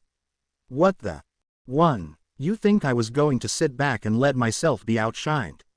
I'm constantly looking for ways to better myself and my friends. I increased my hand size slightly with Big Fist, in order to help with blocking while also using Hardening and OFA to absorb the shock. This is it, the start of my new technique. OFA, Packed Style. Third person POV. Izuku began punching, kicking, and evading every attack he had thrown at him with little effort.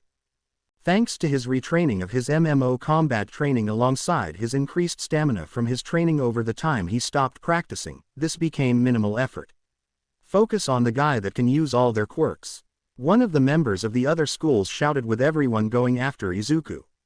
Two were rather smart in how they attacked, by using one's quirk to harden the balls and the other to make them act like a boomerang. Easy. Izuku activated Earphone Jack and Hardening to create his fist similar to a rock and latch one aux cord inside his forearm before punching the ground and creating a supersonic wave. Packed move. Sound Fist. The attack sent the balls back to a member of another school's group for the student to pull her body into herself just in time to dodge. That is a, honestly, kinda cool trick. Why are you admiring quirks right now? Everyone questioned for a member of the school Ms. Joke works at to slam his hands on the ground. Special move. Tremoring Earth. Dang it, this one even has a cool nick, NAAAAAMMMMEEEE. Exclamation mark, exclamation mark, exclamation mark, quote. Izuku was thrown back with him glancing over to see Kyoka and Hagakure about to hit the ground. Gotta help them. He closed his eyes and thought about what he learned over the time he dived into his mind. Just focus on what you want to do. I want to catch Kyoka and Hagakure. Izuku opened his eyes quickly for black tendrils to shoot out of his forearms to grab a hold of the two girls. The packed quirk user then landed on his feet while placing his classmates down. Are both of you alright? Yeah, but that was so cool how you just jumped up and did that. When did you learn to do something like that? Single quote dot.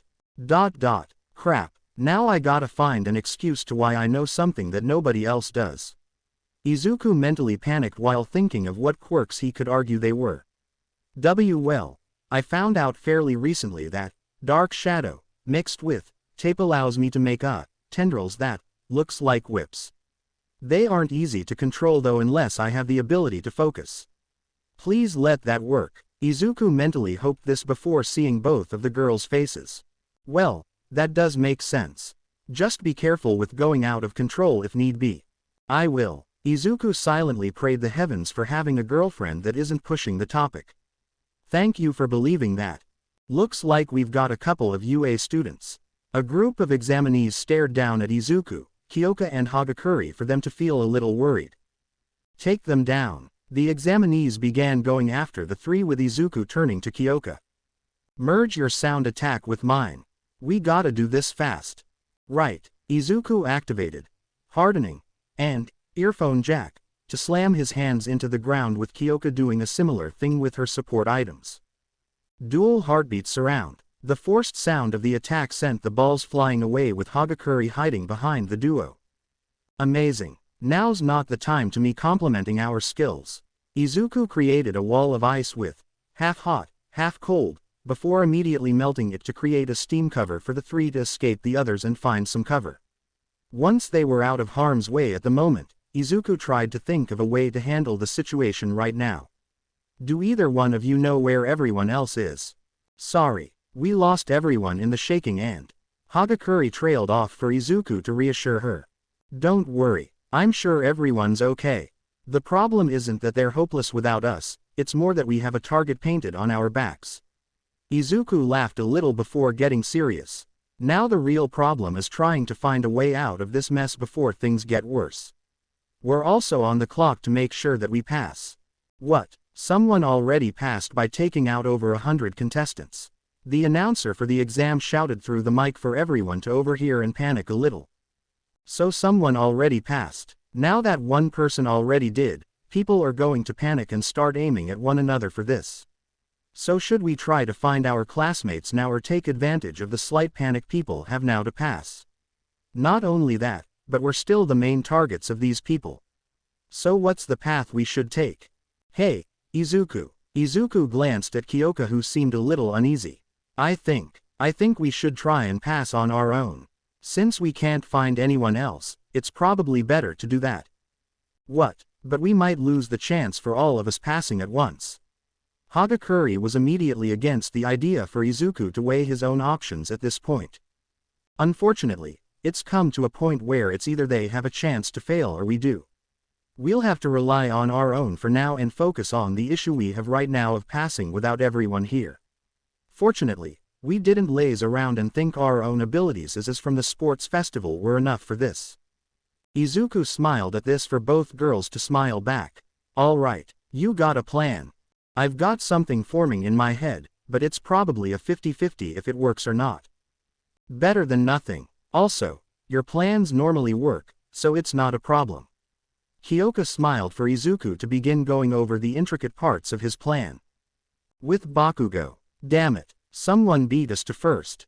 Bakugo grumbled after overhearing what was said over the announcer, with Kaminari, Kirishima and Toga climbing a fire escape towards a bridge with him. Also, why the fuck are you extras following me? Ah, come on Blasty. You know you love me, Toga spoke up with hearts coming off her head to gain a glare down from Bakugo. This test is most likely targeting everyone, so it's best we don't mess up and try to do things on our own. Plus I got a little something from Usugiyama before we started. What? A good luck kiss out. Kaminari gained a kick from Toga for her to point out the obvious. He gave me some of his blood, dumbass. Though I'm not sure if it's going to work the same way. I'm at least good friends with Shinso, Tokage and Blasty up here, so there's some benefits. The group got out of the fire escape to find themselves on an open bridge. So, is nobody here? Something doesn't feel right. Bakugo looked around only to find a few weird-looking rocks. Upon further inspection, he noticed that these rocks looked more like wads of humans made like someone was making meatballs or sausage or something. The fuck are these? Bakugo, look out! Kirishima shouted, with him knocking the ash blonde out of the way to get attacked by some kind of moving flesh mound. Upon impact, the wads began reforming Kirishima into the same mounds that were scattered across the ground. How pathetic. Falling into a trap like this. So predictable of UA. The group looked over to find the guy outside that was part of Shiketsu having the wads come back with the Kirishima mound being placed in his hands. As Shiketsu students, it is our obligation and duty to carry things out with the utmost respect for our school. As such, we wear our uniforms hat as a reference to the honor and pride we hold in our school. What you see here is a mere example of our superiority to you students of UA. Because of your actions, the respect that ones have in your school and heroes in general has begun to decay and corrode till what is left now is an unstable foundation that 1. Yeah. All I'm hearing from you is useless dribble of sense of duty, this and obligation, blah blah blah that. Look squinty eyes, none of us care to hear just what you wanna. My eyes are large and handsome, Shishikura shouted in the middle of Toga's cutoff of his monologue. Inferiority complex much, geez, no girl wants to be with a guy that loves to hear himself talk. At least Blasty here understands that much. Toga points to Bakugo who rolls his eyes at this comment. How dare you insult me again? The strange mounds from before came directly at the three with the Shiketsu student seething with anger. I'll make you regret the day you ever dared face off against me in my school. Here they come again. Kaminari began panicking for Toga to throw a small dagger at one of the mounds to see it do nothing.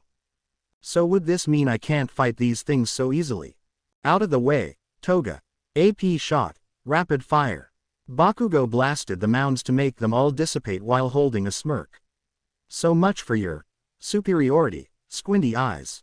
But then again, the smallest dogs bark the loudest. Once again, my eyes are not squinty. They are large and handsome. More attacks came with Bakugo taking most of the examinee's attention. However, the ash blonde never realized the mound coming from under the bridge to attack Bakugo from the side. Before anyone could react, the mound attacked Toga specifically to have her panic and try to think what she should do. Crap, I don't wanna lose like this. She tried going for a blood sample she had before being tossed to the side by Bakugo. In response, he was hit with the mound scrunching him up into a ball. Before he was though, the ash blonde tossed Toga one of his smaller grenades on his costume as a way to help even when he couldn't. How sad. One of the dogs that bark loudly was unable to prove he was a big dog and fell to the little dog, as he put it. People like him don't deserve to be heroes. He's far too hot-headed for this and shouldn't even allow himself to be on any form of heroics chart. He's almost as pathetic as that boy who can't control breaking his legs. Hearing this, Toga glared at Shishikura in anger. You don't know Jack. What makes you so great that you're so arrogantly gloating you know about our school, Bakugo or even Usugiyama? You don't know US, so stop pretending like you do and putting yourself on a pedestal. Toga threw 3 daggers at the Shiketsu student for him to create a barrier from the mounds. Yeah, we screw up. But we learn from our mistakes. Thinking we're perfect is a useless effort since no matter what we do, that's never the case. So drop the high and mighty ACT and don't think you're better than US just because you can make human meatballs, squinty. Once again, my eyes are large and handsome. Shishikura sent all his mounds at Toga for her to wait until they were almost right on top of her. I hope you're prepared to fail, for you do not deserve this provisional just as much as the ridiculous hothead head there. Crap, Toga, run. Toga remained where she was until a smirk came to her face holding a grenade. Dumbass. She tossed the small grenade into the mounds for it to go off and create a huge explosion. A smoke cloud formed to make visibility impossible before 2 strange discs came at Shishikura. He dodged them to have them land on both sides of him. Did you honestly think those were going to work? You wasted your chance to do great by. Kaminari came out of the dust cloud on one side with a second Kaminari coming out of the other side. 2. No, the blonde girl must be using her quirk. No matter the distance they're at, the chances of either succeeding in hitting only me is so slim it's practically 0. Hey buddy, let me give you some quick intel on those things. Kaminari spoke up from the right before the left continued. Those projectiles are more like electric homing rods. In short, all we gotta do is attack and the lighting will immediately go towards that. Now realizing what was happening, Shishikura tried to get out of the area, but wasn't fast enough to. This is what you get for insulting our school and Blasty, squinty. The right said this as both sent an electric shock strong enough to knock out the Shiketsu student. As he fell to the ground, the right Kaminari transformed back into Toga with a smirk on her face. Next time, don't think your school's better while knocking someone that isn't even here to defend themselves down a peg. So, your clothes don't melt off anymore? Kaminari asked, seeing Toga still in her hero costume. Nah, I found a way to make this work. Still kinda cute of a hero costume, so I'm happy for that. Bakugo and Kirishima began returning to normal for the small group to see everyone else start returning to normal. Ah crap, they're all going back to normal. Well, duh, the guy's quirk was what was keeping this happening. Geez, you're dumb, Pikachu. Toga laughed a little before going to knock out Shishikura. Either way, this works in our favor. Bakugo licked his upper lip with a crazed smile on. None of these assholes are gonna get out alive. Can you say that without sounding insane? Kaminari shouted with Toga laughing a little. I think it's sexy. This girl is off the rails for sure. She belongs with Bakugo. Both Kirishima and Kaminari thought this as the four prepared for their battle ahead. With Izuku, third-person POV, Izuku began moving up towards the edge of their hiding area before looking back towards Kyoka and Hagakure. You both ready? Ready. Ready and willing. Both girls gave a thumbs up for Izuku to reciprocate. He jumped out of the area they were hiding in and activated OFA. There's one of the UA guys. Get him. Several of the examinees began attacking Izuku for him to continually dodge and evade them. Good. With this many going after me, we should be able to succeed. But the problem now is getting everyone ensnared. While deep in his thought, one of the examinees were able to hit one of Izuku's targets to have it light up.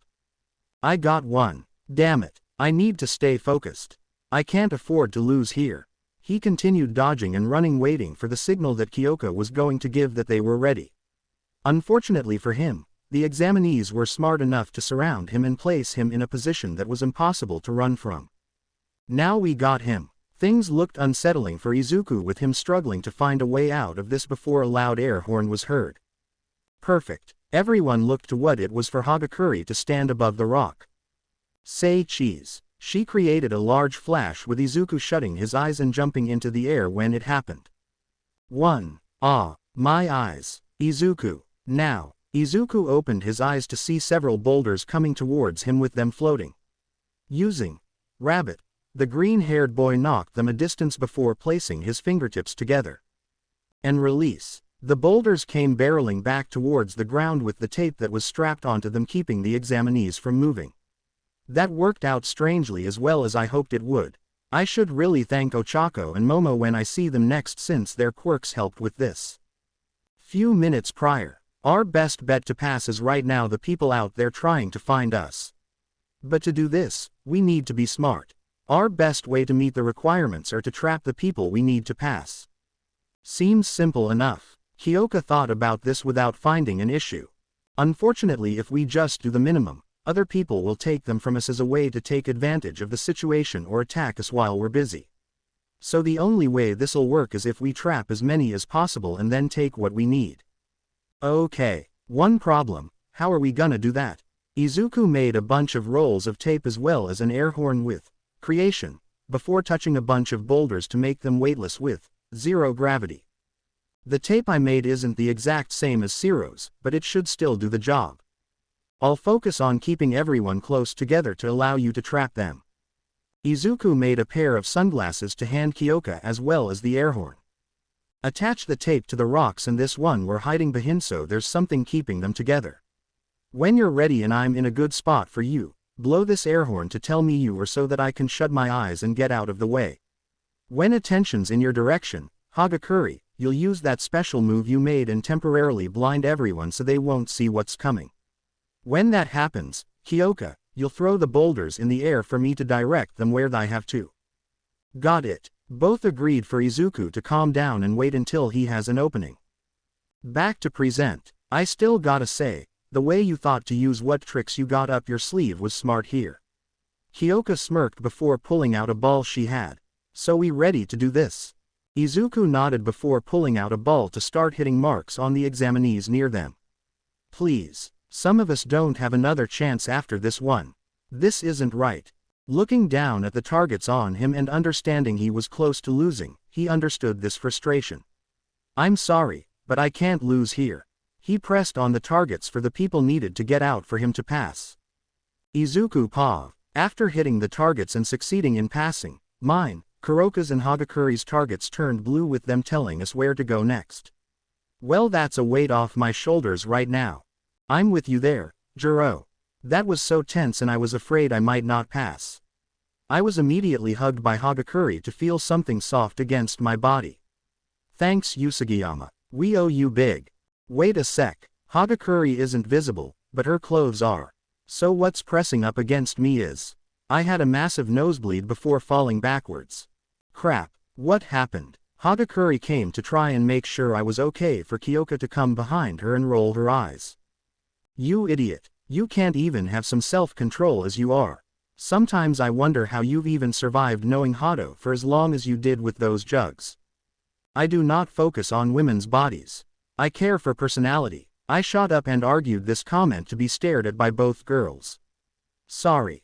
7. Did you really have to yell? We turned our heads to the side to see Momo with Sue, Ochako, Shoji and Shiro beside her. I see you three passed. Nice work, Izuku. But why are you on the ground with blood coming out your nose? That's hard to say, Ochako. He was able to feel up Hagakuri and got too aroused. Jiro, what? It's true. I felt like I wanted to crawl into a corner overhearing that. Let's just head inside and get these targets off. Mine's starting to chafe. I got up to start walking in as well to notice Kacchan, Kirishima, Kaminari and Toga walking over as well. Hi guys. Toga shouted with a huge smile on her face before running over to us. So you passed too, yay. I like the level of excitement she's got. Kaminari smirked at this as we walked in for some policemen to help demagnetize the targets. I wouldn't try messing with her, Kaminari. She likes Kacchan a lot and I think he may actually kill you if you try to touch her. The last of my targets came off for Kaminari to continue down the path I urged him not to. Oh come on. The guy's a walking time bomb with a short fuse. I can guarantee that Toga would probably prefer a guy that can at least keep his cool. Kacchan had enough of this comment to grab Kaminari when they were both done. You even fucking try to hit on crazy, and I will make sure that fucking brass pair you think you have is non-existent. Got it. Why yes. Good. Kacchan let go before having a hit over the head by Toga who was given a plastic hammer from Momo. Quote. Ow. Don't anger our friends. Honestly, he's fine asking all he wants because you and I both know he's not getting anywhere with me. Besides, only you get the right for me to bite you. Why does that sound more dangerous than it should be? I walked away from them and began looking at what they had out to snack on. Ooh, mini carrots. I grabbed a few pieces of carrots before looking over to see Todoroki sitting down by himself.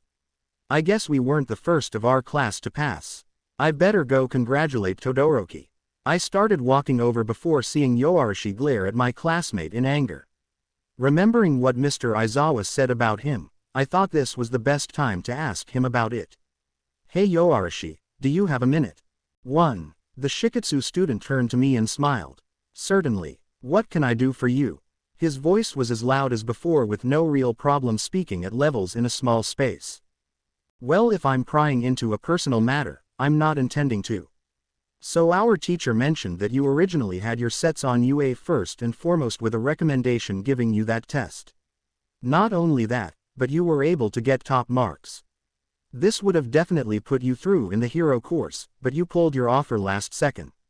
I'm not trying to push or anything, but what was your reason since we all don't really understand why you'd push such an opportunity away? Yoarashi glanced at Todoroki who was overhearing some of our conversation before giving an answer without a smile or anything on his face. It's because I cannot stand the thought of being in the same school as Endeavor's son. Originally, I was a huge fan of Endeavor. However, he showed me the truth behind his motives for heroism and the apple doesn't fall far from the tree. What's that supposed to mean? Todoroki asked, not exactly sure what this meant.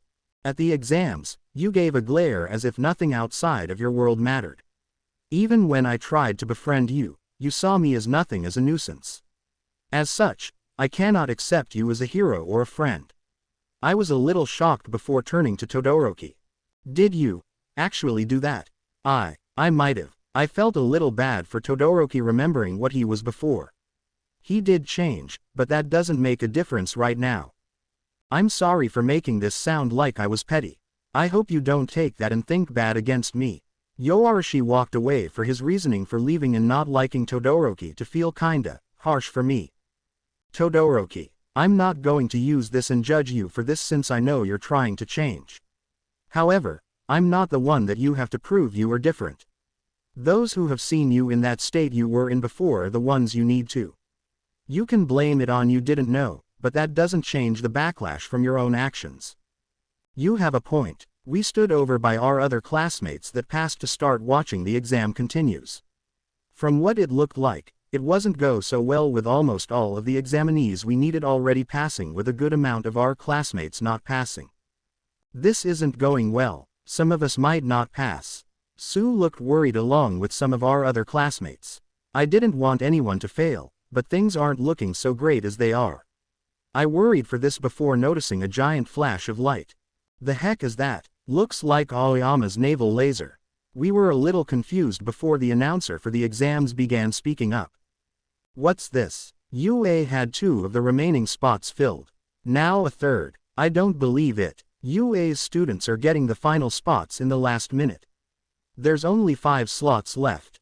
Now 4, 3, 2. All the spots are taken with UA claiming the last of them in the final moments for all of the students to pass.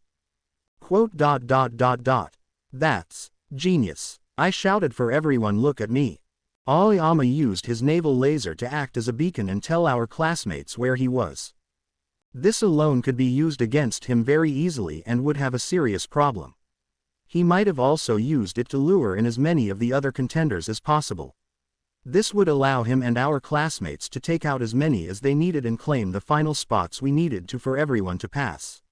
I couldn't have made a better plan even if I tried. I was amazed beyond anything with how great of a plan Aoyama made. Of course, it was dangerous. But I'm happy knowing everyone now passed. Once everyone was in the room, there was a short break between the end of the first half and the second for everyone to talk. That was a close one. Kinda almost lost my cool there. Mina started laughing for us all to feel a little uneasy. It's only going to get tougher now. I don't think they limited us for an easier round. We all grew a little more anxious now for the girl from before in Shiketsu to hang her chest over me and wrap her arms around me. So like, you passed fam. Awesome sauce. I was so uber scared I may end up in Splitsville from that ending there, but I gave some other home dogs a no-go for getting it. You feel me? 5. I still don't know what the heck she's talking about. Why are you clinging onto me? We barely know each other. Is someone embarrassed? Don't worry fam. You can be like totes willing to cop a feel if you want. I could feel the angry stares of Ochako, Sue, Mina, Kyoka and Momo for the later to grab me and pull my head into her chest to feel her bare skin. I'm sorry, but Izuku is our boyfriend and we won't share him with someone so audacious as yourself. I hope it doesn't come off personal. Why do I feel like that's the case regardless? I tried to keep myself from losing any more blood before seeing Yutsushimi snap her fingers. Dang it, like all the cuties are either taken or gay. 3. I don't think I want to know that last part came from. I'm sorry, but I think we should just try and be friends at the moment. Is that okay with you, Yutsushimi? Guess being cool with each other is mellow enough. You totes got a friend, Shrubby. Shrubby, why Shrubby? I could barely understand any of what Yutsushimi said outside of Shrubby, but understood she wanted to be friends. Shortly after, my body turned fawn tan for my breath to shoot out what looked like an aurora. The heck was that? That's like so far out man. You just used my quirk. Wait, like how's that a thing? I explained my quirk to Yutsushimi for her to understand it. I think. Shortly after explaining it, the proctor for the exam spoke up. Nicely done to you all. Now that we have our top 100 examinees, we can begin the next half. Right off the bat, everything from the first exam began blowing up for all of us to be in shock. Single quote. Did someone press the wrong button? Third person POV. Explosions destroyed much of the terrain around the field for everyone to look a little shocked. It seems that villains have attacked the facility. Your mission is to save the injured civilians inside the remains. I think I see someone. Everyone looked at the screen to see some elderly people walk out looking injured. What's with the geezers? The people you are to save are members of the Help Us Company, or HUC, as they're more commonly known. Seniors that assist us in rescue training when need be. Your mission is to save everyone that is in the rubble with proctors watching your every move. Your goal in this is to act as a hero coming onto a scene of a horrible disaster. If you do something you shouldn't or fail to do something that you should, the proctor that is assigned to you watching and monitoring you will write it down and subtract from a final score. These points are unreturnable as to how a real-life situation refuses you from taking back mistakes. So try to keep as many points as you can and save as many people as you can. So it's like a game where you don't have something to increase your health with your meter needing to stay above a certain gauge. The way it's explained seems basic enough, but the problem is going to be making sure you don't lose too many points to pass along with us not even knowing how many points we need to pass to begin with to let us know we need to focus on saving the people and not losing any points at all if possible. Usugiyama. Iida got Izuku's attention out of his train of thought to stare directly at the screen. This reminds me of Kamino. Izuku's head went down remembering how it was predominantly his fault that the League was able to catch him and the level of damage might have been avoided if he was able to do something more instead of just being incapable of defeating villains while breaking bones. Let's do our best to pass and make sure things like that don't happen again if we can avoid it. Right. The bell rang for the walls around to break down and show the field. Your exam starts now. The entire group rushed out to the field in hopes to find any of the civilians with Class A sticking together. So what's the plan? No, come on. Todoroki began heading off on his own as well as Bakugo with Toga, Kaminari and Kirishima beside him. Can you all at least stay together in this? Screw you, Four Eyes. I don't take orders from you. Bakugo blasted off in a direction with Kirishima, Kaminari and Toga following. Nothing personal, Iida. We just want to go our own way for this. Toga waved goodbye to the group before hopping on a rock and using that as leverage to jump up and onto other rocks. We'll save you some people to save. Forget it, Iida. It's not worth losing your head over something they wanna do. Izuku tried to reassure his friend with the frustration of neither of them wanting to heed on the side of precaution being apparent in them. As they ran, Ochako began hearing someone start crying for some reason to glance over to the direction. I hear someone. As they came to the scene, the group noticed what looked like a little boy crying. Only, it wasn't actually a little boy when the kid pulled his head up. Waahhhh. I'm so scared. Single quote ... What the heck? Everyone mentally thought as the man who dressed as a child shouted at them. My daddy is trapped over there and can't get out.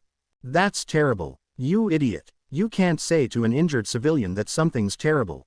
Minus points. Izuku froze for a second not understanding what just happened. Not only that, but you haven't even assessed the fact I have a head injury. Wait, what the heck is happening right now? Zero asked for the HUC member to explain. I'll break it down for you in a simple way. As you know, people in disaster situations are dealing with easily the worst day in their lives. Heroes need to give off an air of relief to these people knowing that everything will be better. So when you come in and address the obvious right off the bat and don't understand anything you're doing, that makes what we go through even worse. Realizing what he did wrong, Izuku slapped his face and began smiling as best he could. I'm sorry for my inability to understand. How can I help? Waahhhh. My daddy is trapped over there. The HUC member went back to his role again to have the class somewhat amazed he was so committed to his role. We'll send some people over that way. In the meantime, let's take a quick look at your head. Izuku glanced at it to tell obviously it was fake blood by the smell of cornstarch and dish soap to make the situation as real as possible. Using tape, Izuku was able to create tape similar to gauze and wrap the man-kid's head. How does that feel? It isn't too tight, is it? No. Now with the immediate threat taken out, Izuku picked the HUC member up and placed him on his back. I'm gonna go bring him to the tent some of the other students set up, you all go and find more people. Right. Everyone went their separate ways with Izuku using Rabbit to jump a distance while using Big Fist as a form of support for the child. You all heard Okamer. Let's split up into 2 groups. Shiro, you, Uraraka and I will go and find the boy's father. Meanwhile, the rest of you spread out and help who you can and assist in helping who you can.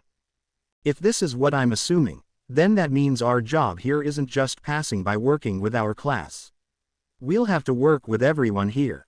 Momo opened her eyes to understand what this was to reference now. Now I get it. Though the world we walk into has heroes fight one another in order to reach the top, we still must work together with the ones we try to outshine in hopes for the betterment of the people. A very tricky blend considering we all were practically enemies minutes ago. Looking into a bunch of rubble, Ochako spotted the HUC member asking for help. Please, save me. I got him. Easy with my. Wait a moment. Momo stopped Ochako who was questioning why to have the creation quirk user point around the area the man was trapped in. The walls aren't secure and there is a chance that the ceiling over him could collapse. We need to stabilize the surrounding before we work on helping the man. Momo started creating support railings with Shiro taping the damaged areas of the walls to help secure the section. When this was done, Ochako was able to start lifting the debris with her quirk one at a time in order to help prevent it from giving way and hurting the person underneath. The lady's smart, but it'll take more than brains to help them with this part of their exam. The HUC member thought this as he smirked at the teamwork being shown. Meanwhile, in the stands. Hey, Eraser, want some gum? Ms. Joke offered with holding a piece of gum out from a container. No. That's probably that gag gum package thing and the second I reach for it, you're going to laugh at me getting shocked. Your loss. I'll take some gum if you're offering. Both pros looked back to see Miriko walk over in street clothes and sit next to Ms. Joke. But if it is the gag thing, you're getting a kick to the head. Do you have that little faith in me making a joke like that? Miriko and Aizawa stared at the woman blankly knowing she'd do something like that. Fair enough, but it's not. Miriko grabbed a piece to unwrap and put it in her mouth. As they sat there, Aizawa began to question why she was at the exam. So what are you doing here?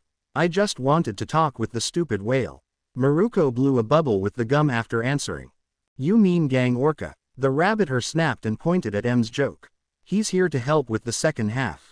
Apparently this half is split between 2 parts to reference the assholes that would take advantage of situations like these and either cause more mindless destruction knowing people won't stop them or steal from corpses or abandoned homes. Aizawa groaned remembering a few people that took advantage of disasters or villain attacks when he was on previous hero cases.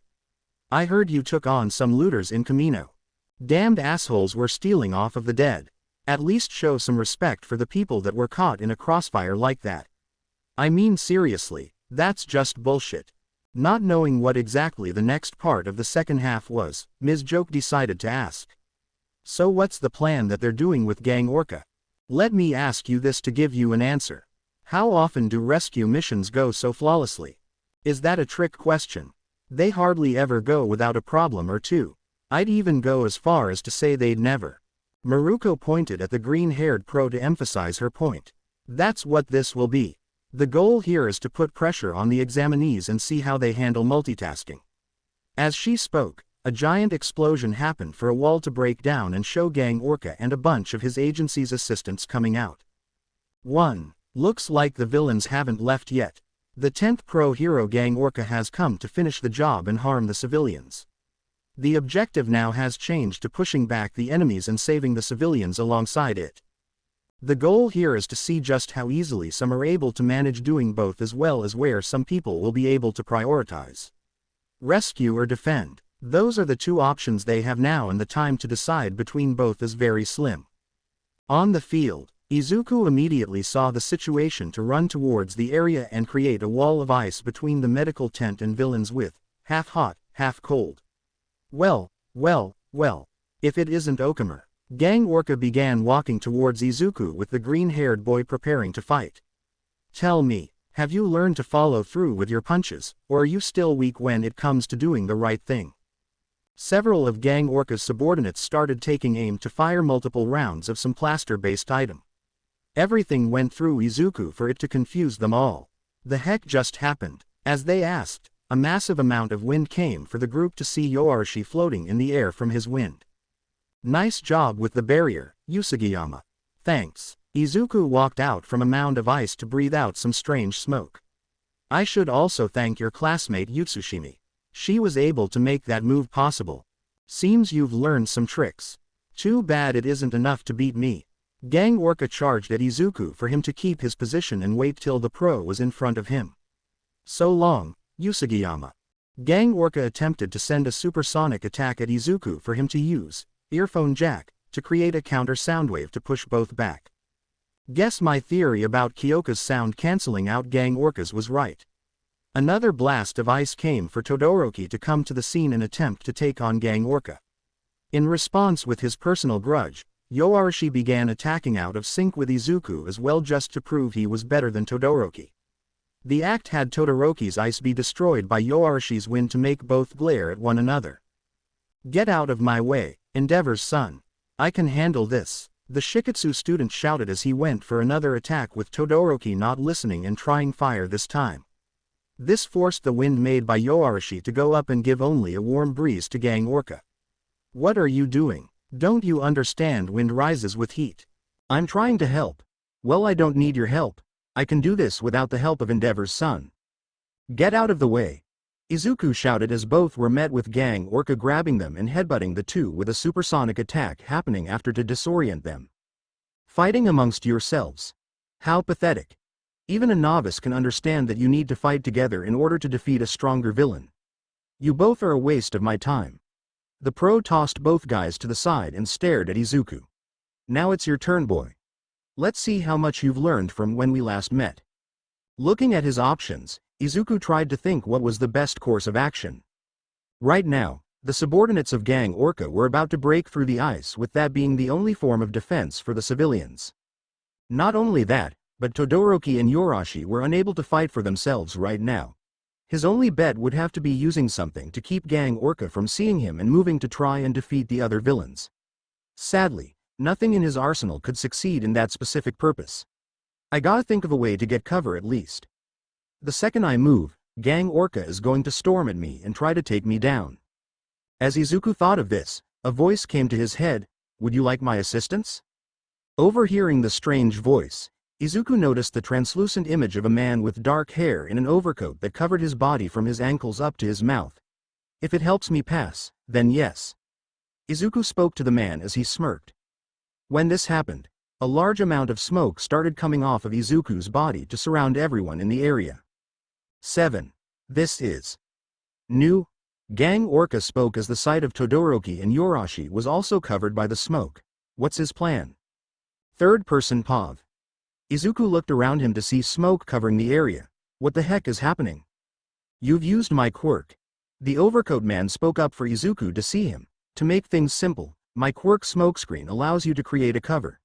However, it works outward with you in the center. If you stop it, the smokescreen won't cover you. So in short, I can't move out of it without someone finding me or seeing where I am. But what if I send something out? It will make a minor guise, but it won't be for long. Izuku thought of this before getting an idea. Outside, however, some of Gang Orca's men began aiming at the smokescreen. What should we do, sir? I don't know what he's doing, but he has to come out sometime. When he does, target him all together. Several different figures came out of the smoke for Gang Orca to give the signal. Take him down. The men fired for them to completely miss their targets, with some shots going right through. What? I shot him. What's coming our way? Some of the figures changed to turn right into horns to attack several of the fake villains. Meanwhile, Gang Orca grabbed what was coming towards him to see it was horns. Horns? If I remember, there's a girl in UA's hero course that had a similar quirk. Focusing on the horns, Gang Orca didn't realize that there was a massive blast of ice coming right for him to push him back. As this happened, Izuku ran towards Todoroki and Inasa to pull them away and open a hole in the ice and toss them to the side. When they recovered, Todoroki looked up to Izuku. Usagiyama. What are you doing? Helping two idiots that chose to fight one another in the middle of a serious situation. Now if you're not able to work together for the greater good, then you're not useful on the battlefield. Izuku shut the opening to have the two understand what they did wrong. You know something, Todoroki. Usagiyama's right. For now, let's at least have a truce until the end of the provisional. Fair enough. Todoroki and Inasa got up with the latter lifting both up to get on top of the ice. When they got there, they witnessed Izuku fighting with Gang Orca. The green-haired boy began jumping around with Rabbit before coming right at the pro hero with both hardening active to give a solid hit to Gang Orca. However, the pro was able to grab him and send a supersonic attack at him. The shock disoriented Izuku for him to fall back and feel his mind spin. Damn it. Facing someone with little ability to control disorientation was your own fault. Men. Take the kid down. Several people began aiming at Izuku for them to fire. Before they could attack though, Izuku held his breath and fell down into the ground. His body continued to swirl around with ice rising up to enclose everyone to have him go back and forth. What the heck? Packed move. Phantom threat. Izuku took down everyone in the area before turning to Gang Orca. You're next, Shamo. 7. Then I guess now things are going to. A massive tornado with fire adding to it to create an inferno tornado around him. The sudden shock of the attack forced Izuku to look to the side and see Todoroki and Inasa sending the attack. Not bad. But chances are, Gang Orca took some precautions in case something like this happened. Izuku jumped up with wave motion, before getting to the top and creating cow legs and coating them with both hardening and activated OFA. Packed move. Sledge rodeo. The attack knocked Gang Orca in the face for him to grab Izuku again. You forget what your last attempt like this did. No, but there is one thing you forgot. Izuku moved his hands to Gang Orca's face with them sparkling to have his eyes widen. Packed move. Stun grenade. Gang Orca's eyes were blinded temporarily for Izuku to aim once again with a spiraling energy coming out of his hands and his hair turning to vines to go into the dirt and hold the pro in his place. Packed move. Heaven's punishment. The blast was about to hit Gang Orca before the announcer came on. End time. The final civilian has been saved. Everyone please change and meet back here for the results. Izuku placed his hands down and freed Gang Orca from the vines. I'm really sorry if that was uncomfortable, sir. I hope you don't hold that against me. Don't worry. It was part of the job. Gang Orca walked away while releasing a deep sigh. If that attack would have hit me, that would have ended much worse for me. Well played, Izuku Usagiyama. Your mother is most likely very proud of how you handled this. Izuku Pav. After changing into my school uniform, I came out to stay with my class and see the proctor standing in front of a podium with the entire area cleared of the terrain. Nicely done on all your parts. Now allow me to explain the way this point system works. As you all are aware, you were given 100 points and whenever you lose points, they're impossible to restore. Not only that, but the point deductions could come from the proctors watching you as well as the HUC members who would explain to us if any points were taken. Once you hit the 50-point mark, that officially means you fail. Up above, we have the names of everyone that has passed. I looked it up and immediately tried to find my name. Come on, Usagiyama, Usagiyama. I found the U's in the lineup to go down them. Once I saw my name, a feeling of disbelief came upon me before feeling a smile come up on my face. I passed. Yahoo! I passed. Mina jumped for joy with our classmates one by one starting to smile. However, Kacchan and Todoroki didn't look relieved at all. It looked almost as if they were mad. Enraged in Kacchan's case. What the fuck? I told you to be nicer to some of the evacuees. If you did, maybe you wouldn't lose points. But no, you didn't and you failed because of it. Toga started to laugh a little for Kacchan to shoot a glare at her. Scowling doesn't work on me. She pinched his cheeks and pulled them a bit while talking in a cutesy voice. Just remember who thinks you're a big soft teddy bear. Oh, yes I do. Is that moral degradation or something else? Momo asked, coming over for me to be just as confused as her to what to call it. I don't know. Since he's not trying to kill her yet, I wanna believe this is common, sorta. Hey, they've shown affection before and Toga's clearly a tease to Bakugo, probably a little of both as a way to sedate his anger and drop him down the pedestal he puts himself on. I understood what Kyoka meant for the girls to come over one by one to smile and hug me as a congratulations. Afterwards, I went over to Todoroki who was still kinda down. Hey man, if it means anything, you did pull it together at the end. Not like that makes a difference to the final result. Well, no. But progress was still made for you. You can't make significant growth all the time. I mean, take Kachin for example. He's normally in the top tier like you. Sometimes taking the shorter end of the straw is able to give you a better perspective and reflect on things. Todoroki felt a little better hearing this to hold a small smile. You're right. Thanks Usugiyama. For those of you that did not pass, you are able to take remedial lessons that at the end of them, you'll be rewarded a provisional license. It will be harder, but you will come out better than those that passed the provisional here. Even though this test was meant to test the merit of the heroes coming into the field, we need as many as we can to fill the whole All Might left. Of course, you could also take the exam again in the next few months. That would be the easier but not as fulfilling route. Todoroki and Kachin gave a glare as if they were ready to take the remedial lessons now for me to understand what they'll do. I walked back to the girls with them talking to the Shinkatsu girl Yutsushimi. They seemed to calm down their aggression for it to relax me a little. Usugiyama. I turned to see Inasa running as fast as he could at me. I appreciate your assistance today and I hope that we can remain good friends. Also, Todoroki, even though we've settled our differences at the moment, I still don't like you. I shall see you at the remedial lessons hopefully. He ran off as fast as he could with the sudden act confusing all of us. That made sense to you, right? It probably made as much sense to me as it did you.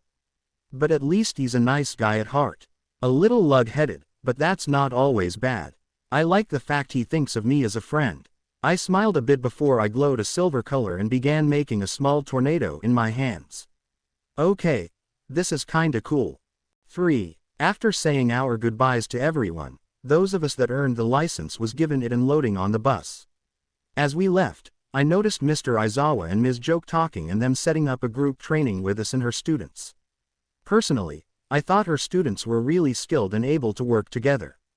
If anything, maybe it could help us learn how to work more like a team as well. Hey, Izuku, you mind if I use your shoulder to sleep? I turned to Sue seeing her looking really tired. Go ahead, I'll wake you when we get to the school. She smiled before resting her head on my shoulder and closing her eyes. To the side, I noticed some of the girls look a little envious of us before turning to the window.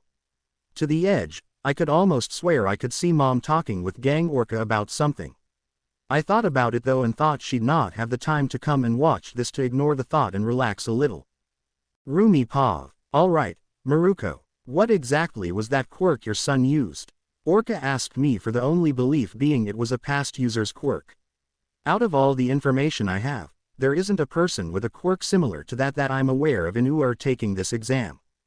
It's a long story, but you don't have to worry about it. I'm not the one worried about it. But keep this in mind. People are afraid of what they cannot control. If things keep progressing with your son the way they are, the hero board may become fearful he could become someone similar to what AFO was in the. My son is nothing like that freak show. He respects the law and will do what he can to uphold it. Perhaps, but he has gone over the law on at least one occasion. Though it isn't public knowledge, the hero board has brought that to their attention when seeing how powerful Usugiyama is. Going forward, they will keep a closer eye on him just to make sure he remains in their good graces.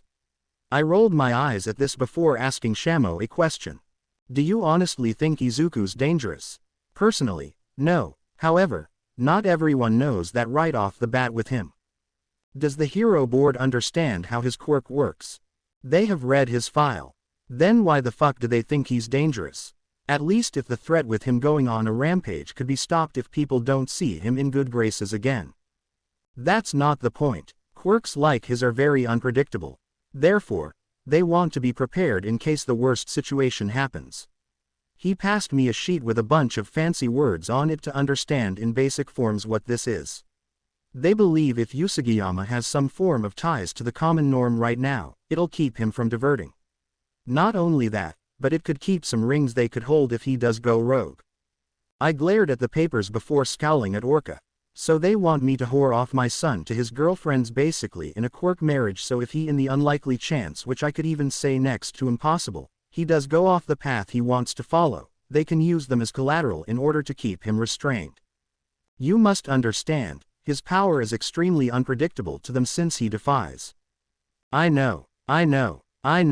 His power defies all natural laws of our world, blah blah blah. Possibly dangerous if used by the wrong person, blah blah blah. Could overthrow Japan with an iron fist if he wanted. Blah, blah, fucking blah. I've heard this 100 times now where it's getting old. I crossed my arms in irritation before Gang Orca spoke up.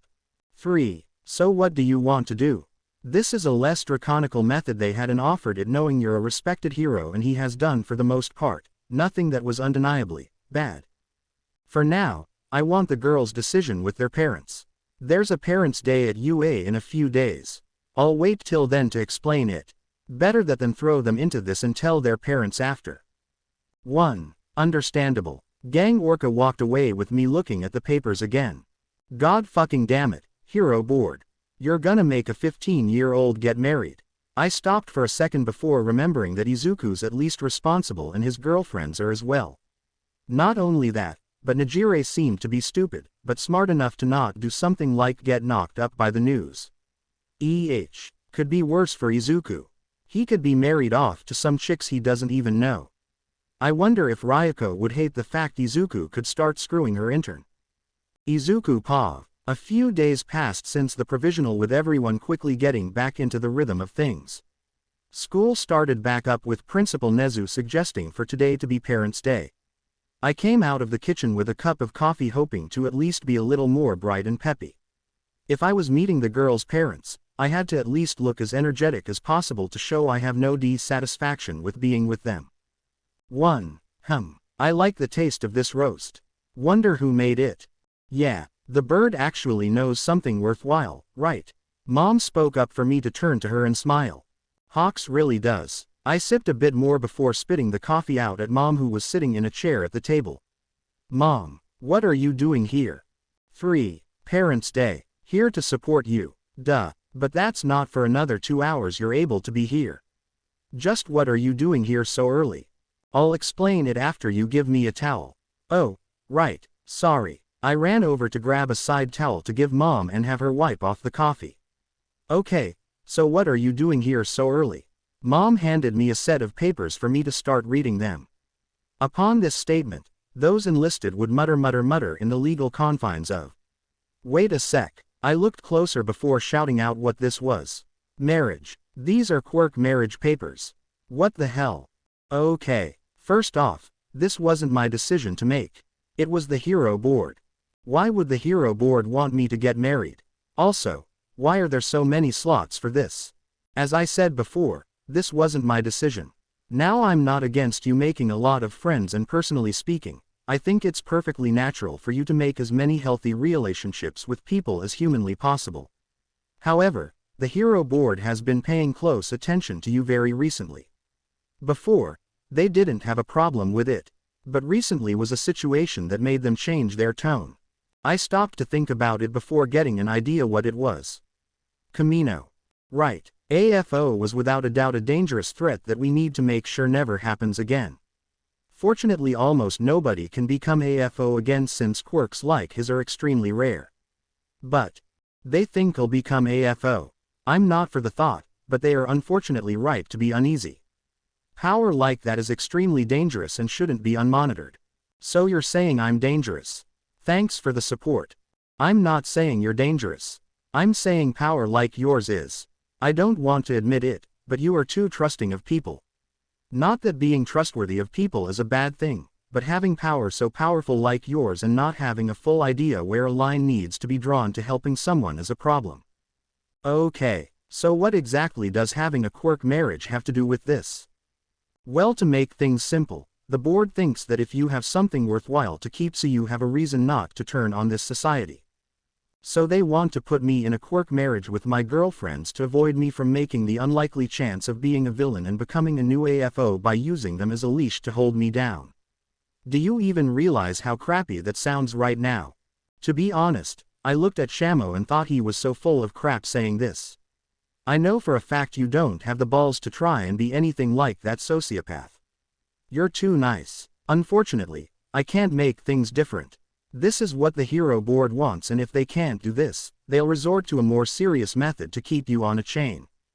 Oh, for the love of. Does anyone else know about this? Do the girls know about this? Do their parents know about this? Mom shook her head no. I was planning on telling them about this when Nezu asks all of you to come into his office after homeroom. I walked around clearly angry about it. I thought you'd at least like being with the girls. I am, but not like this. I don't want to be with the girls like that. I feel like I'm forcing them to be with me like this.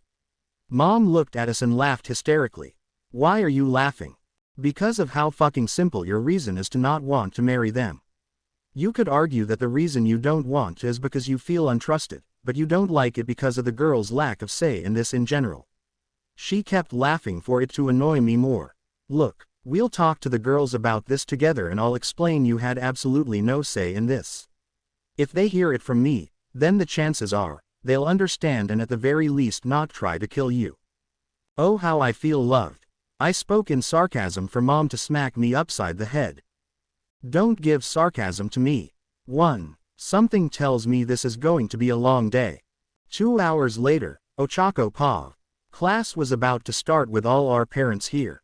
The only people that weren't here though were Izuku and his mom to confuse me a bit. Ochako, honey, are you okay? Yeah, I'm just wondering where Izuku is. He's gonna be late. He's that guy that you and Sue are dating, right? Mom spoke up for Dad to hold a bit of anger. Why yeah, I'm just worried something bad happened, though. Don't worry, Uraraka, if I know Usugiyama, he won't ditch class. Iida tried to reassure me with it being satisfying to relax. Mr. Aizawa started walking in with all of us quieting down. Good morning class. Good morning, Mr. Aizawa. All right, before we start, Ashido, Asui, Uraraka, Jiro and Yaoyorozu. You and your parents are wanted in the principal's office. I'm not sure what this is about, but I know it has something to do with your boyfriend. Izuku. We got up and began walking towards the door to open it and start heading out. While in the halls, Sue's parents began asking her what this was about. Suyu, did your boyfriend do something bad? As far as I know, Mom. No. Well, the boy had to have done something bad if this involves him. Yaomomo's dad spoke out for her mom to smack him upside the head. Honey, don't be rude to our daughter's boyfriend. But he does have a point. It does seem a little strange that we're supposed to meet with the principal with him in the middle of it. Kyoka's dad wasn't wrong. No matter how you looked at it, this was strange. As we turned a corner, we saw Najire with her parents as well as Yui, Kanoko, Abara, Itsuka and Pony from Class B with theirs. Going to the office with Izuku in the middle of why. We nodded for Itsuka to try and think of why this is happening. Any hopes that it's about something like Izuku earning a Best Student award or something and we were asked to be there to support him. Everyone looked at her not believing this first to silently walk towards the principal's office. We knocked on the door to be allowed in to see Izuku in a corner with his head against a wall and Miriko beside him in a chair. Hello. It's nice to see you all doing well.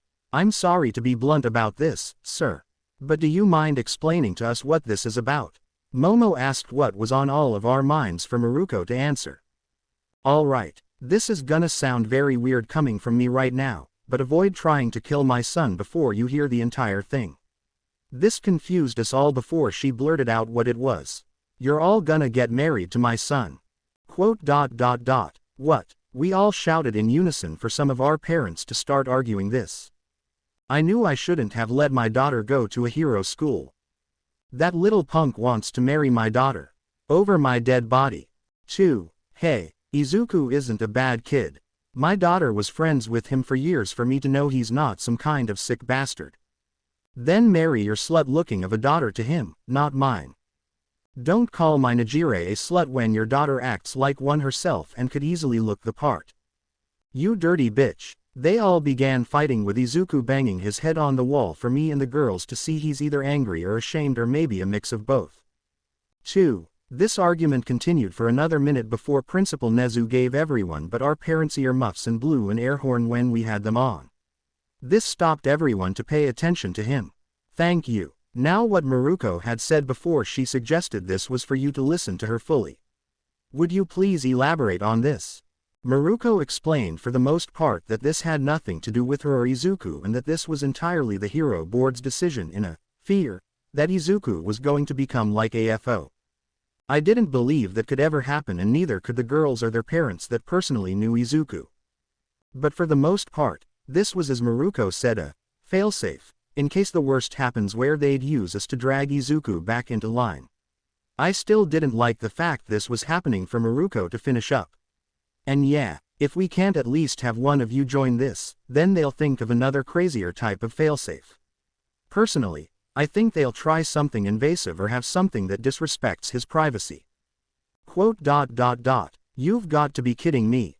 Nobody is that stupid to agree to something so ridiculous. This is obviously your doing, Miriko.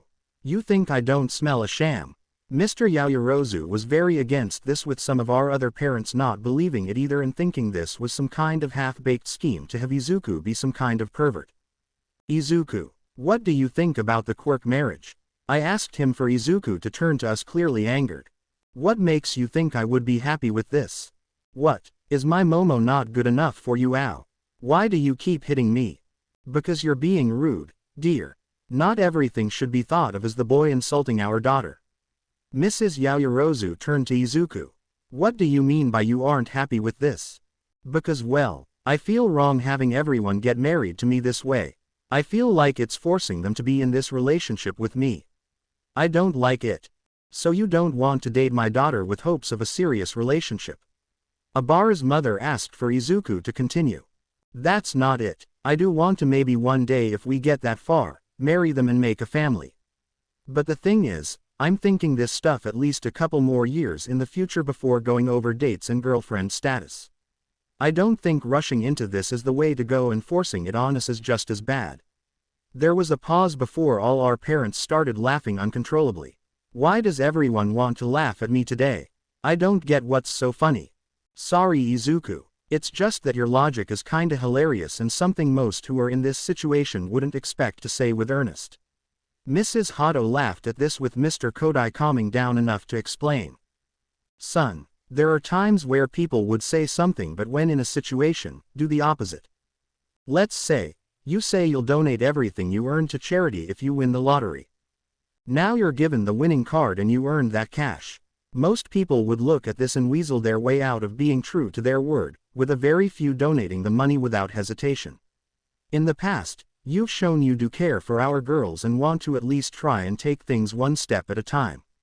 Now you're given the chance to jump these steps and do something most of your teenage hormones are telling you to do and be legally able to under the confines of a marriage. Dad, Yui shouted for her father to continue. What I'm saying is this. You have the opportunity to ignore your word by saying, well, we're married now, so might as well christen it.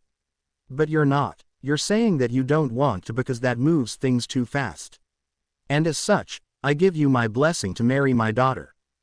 Izuku was shocked by this, with some of our parents who knew him agreeing and saying he's better a husband than anyone they can think of.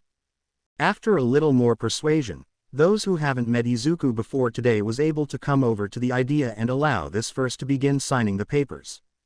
Before we did though, Izuku did ask one more time if we were okay with this for none of us to have any actual regret we could give to sign it shortly after. Alright, there we have it, you're all married, Mazel tov, whatever the hell it is you wanna say. Now I gotta get these papers down to the court to legalize them. You kids talk amongst yourselves what you wanna do for a ceremony. Also, catch. 1. Miriko tossed Izuku a bag. He pulled out one thing in it to see it's a set of wedding bands. They didn't look fancy, but still fit the mark. Oh, cool, now I can show off to some guys I'm off the market entirely. Mina's comment wasn't exactly in good taste, with Izuku pulling the second out, not enough for us to see it but turn red. Wouldn't want another person ruining the party, would we? Miriko laughed at this before leaving to have all of us stand there for a second confused before Najire pulled the bag away. Let's see what this was. She pulled the contents out to show a box of condoms. We all stopped a second before she continued to speak. Oh yeah, we're married so we could do that without problems. Can we please just wait till the confusion with the marriage thing is handled before going into something more serious? Izuku looked like he was ready to die of embarrassment for us to be dismissed to our classes and continue the day. Izuku Pav. 3. Morning everyone. Morning Izuku. After agreeing to the quirk marriage, Nezu had asked Cementos to create a small home for me and the girls. In his way of explaining it, to keep a married family together. Granted, we weren't planning to be a family yet until yesterday, but it avoids having everyone start badgering the girls and me about questions as to why we got married and them keeping it's complicated as an explanation. I made pancakes. Najire spoke up with a little joy for me to smile. You always make fluffy pancakes. Maybe it's because she knows what it means to be really soft. Mina made a joke about Najire for me to go red. So serious question, Izuku. Any chance we can start sleeping in the same bed soon? I mean, I have this sexy pair of panties I want to. Let's at least have some stability as we are now before going any farther. Yui sipped from some tea before speaking up. His abs are much more firmer than they look. Itsuka turned red hearing this with a small nosebleed for me to hold my head a bit. Anyway, does anyone have any idea about internships? Mr. Aizawa told us about them, but not going into detail. Oh, I know. Najire raised her hand with some excitement in her answer. Internships are no different than being a sidekick to a hero. As such, your job is to work alongside heroes and handle things on the field. Okay, what makes that different than the work studies? Hyoka asked for Najire to explain. 2. This time, you can do more stuff because you have the provisional. Which means, you're put into more dangerous situations and putting what you learn in class into use on the field. You can learn a lot more in the heat of action instead of spending twice as long in a classroom. I thought about this with some satisfaction knowing I could be just like mom and be a hero to someone. So why did we have to take the work studies? As you're saying, it was kinda pointless. Hyoka pointed this out for Najire to shrug her shoulders. I don't know. I'm pretty sure Mr. Aizawa will answer why. Alright, we need to finish up and get ready to head out for school. Momo pointed this out for all of us to finish up. As we ate, I kept thinking what the internships could involve and what I should do for mine. Maybe I should ask Gang Orca if he could do one for me. Few hours later. Alright, class. Today we'll be going over the internships a little more. However, I want you all to understand something. There has been a large amount of talk among the staff on if the first years should even do this or not for us to make this decision. It's too soon. We all froze where we were except for Kachin, who decided to laugh. Ahahaha, shut up. Mr. Aizawa shouted for him to continue. Many of the staff thought that sending you off as we would have normally isn't ideal considering what's happened thus far, so we will only allow internships with pro heroes that have a good track record. Now, as you all have learned, the internships are not like the work studies and you'll be put into real danger. But I think the best way to explain this is for students partaking in it to explain their first-hand experience. The door opened for Najire, Miriko and Tamaki to walk in. Once they were in, they glanced over to me and gave a content smile. These three are the top 3 students in UA, more commonly known as the Big Three. Izuku, ma man. Miriko spoke up with some joy for Najire to run over and hug me faster than I could see. Yay, I get to hug you somewhere outside of the lunch room and out of school. Most of the guys stared at me with confusion while others stared with animosity. Tamaki came over soon after to give me an uneasy greeting. Hey Izuku. Nice to see you again. Hey Tamaki, I'm surprised you're able to handle being in the spotlight like this.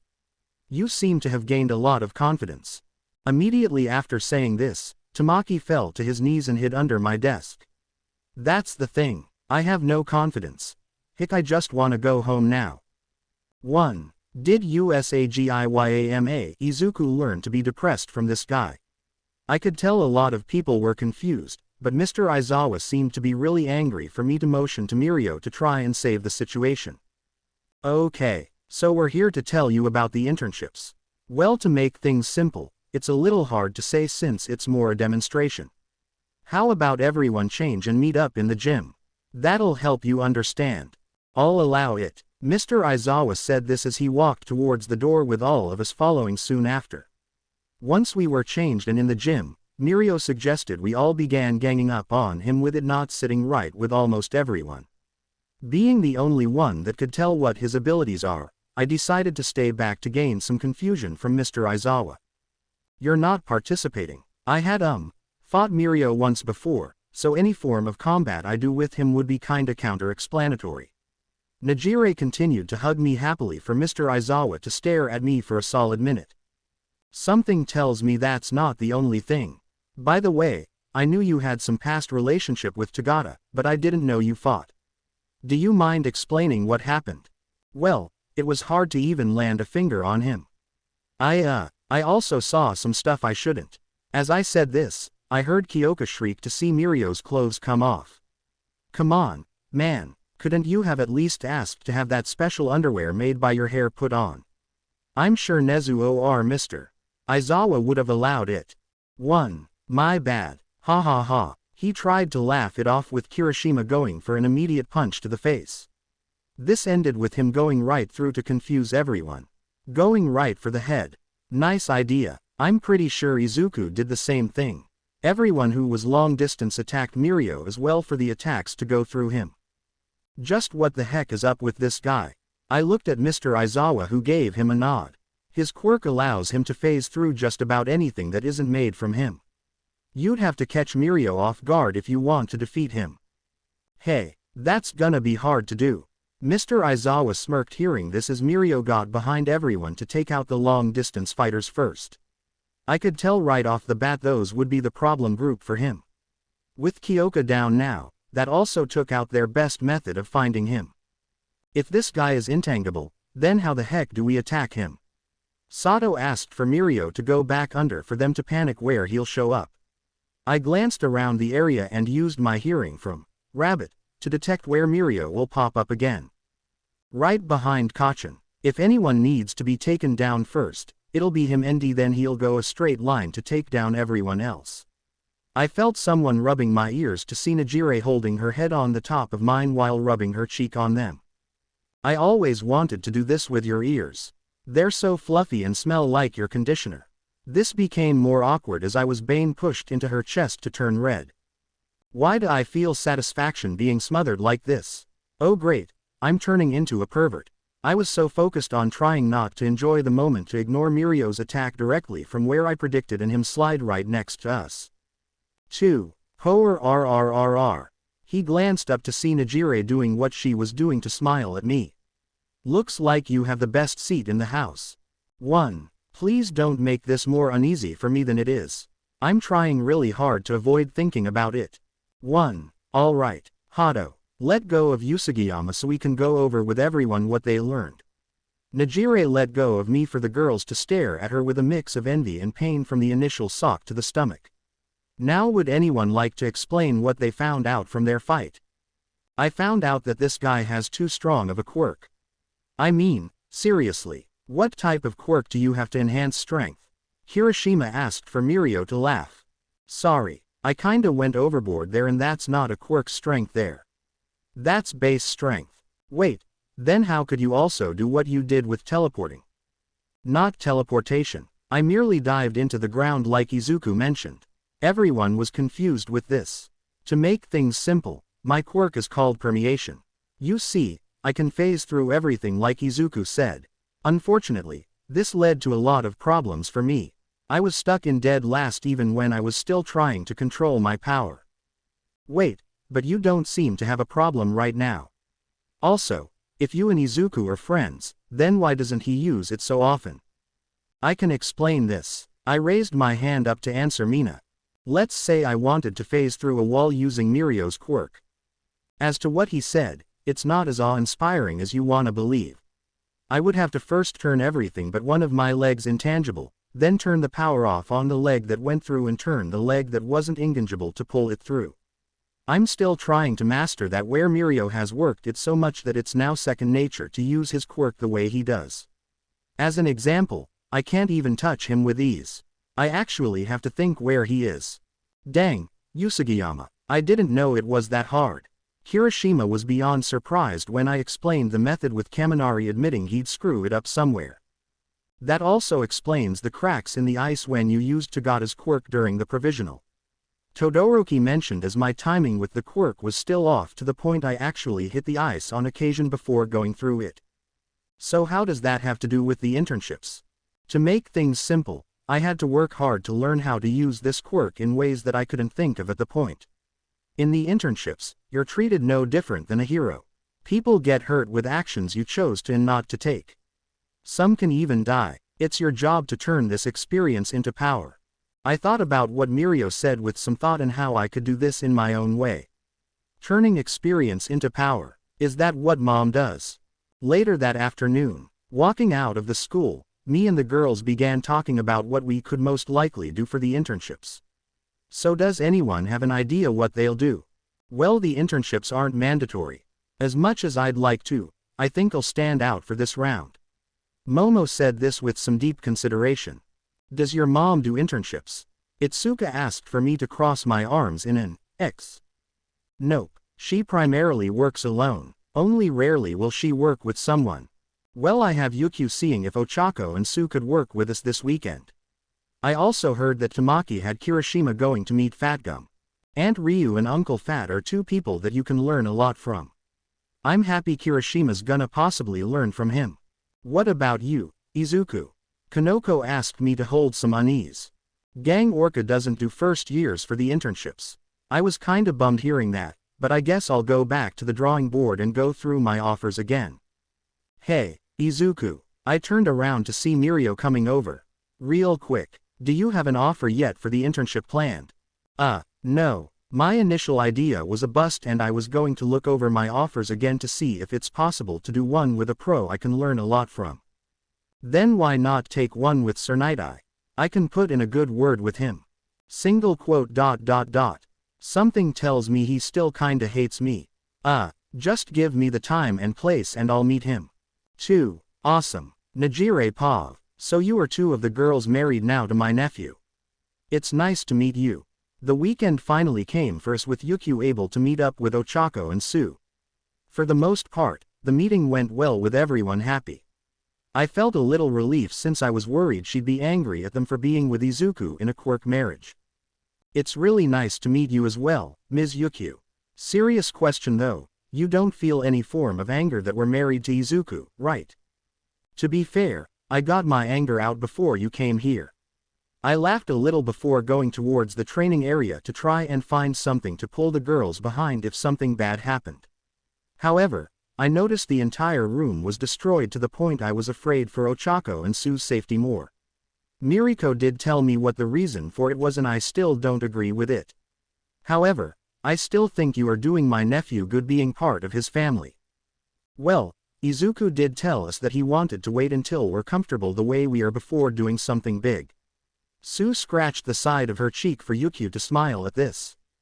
So Izuku seems to be okay with waiting, but what about you girls? Well, I wouldn't mind thinking about doing those kinds of things with Izuku, but it is a little too soon to do those things in my opinion. Ochako held a blush on her face for Yukio to laugh a little. Well, at least you two know that going that route isn't ideal to do right off the bat. Well, since Najire said that you two are worthwhile, I might as well give you an opportunity. But remember this, the both of you. Yukio took a sip of her tea before giving a glare at us. You even think of harming my nephew in any way or using yourselves as a way to manipulate him, I will not think twice of making you dragon jerky. Understand? We all looked at one another before nodding at her. Yukio's face turned back to normal to surprise all of us. Splendid. Now let's enjoy working together. 4. I hope that Izuku's handling himself better with his interview. Izuku Pav. So I never got the chance to talk with Night-Eye as much as I wanted to.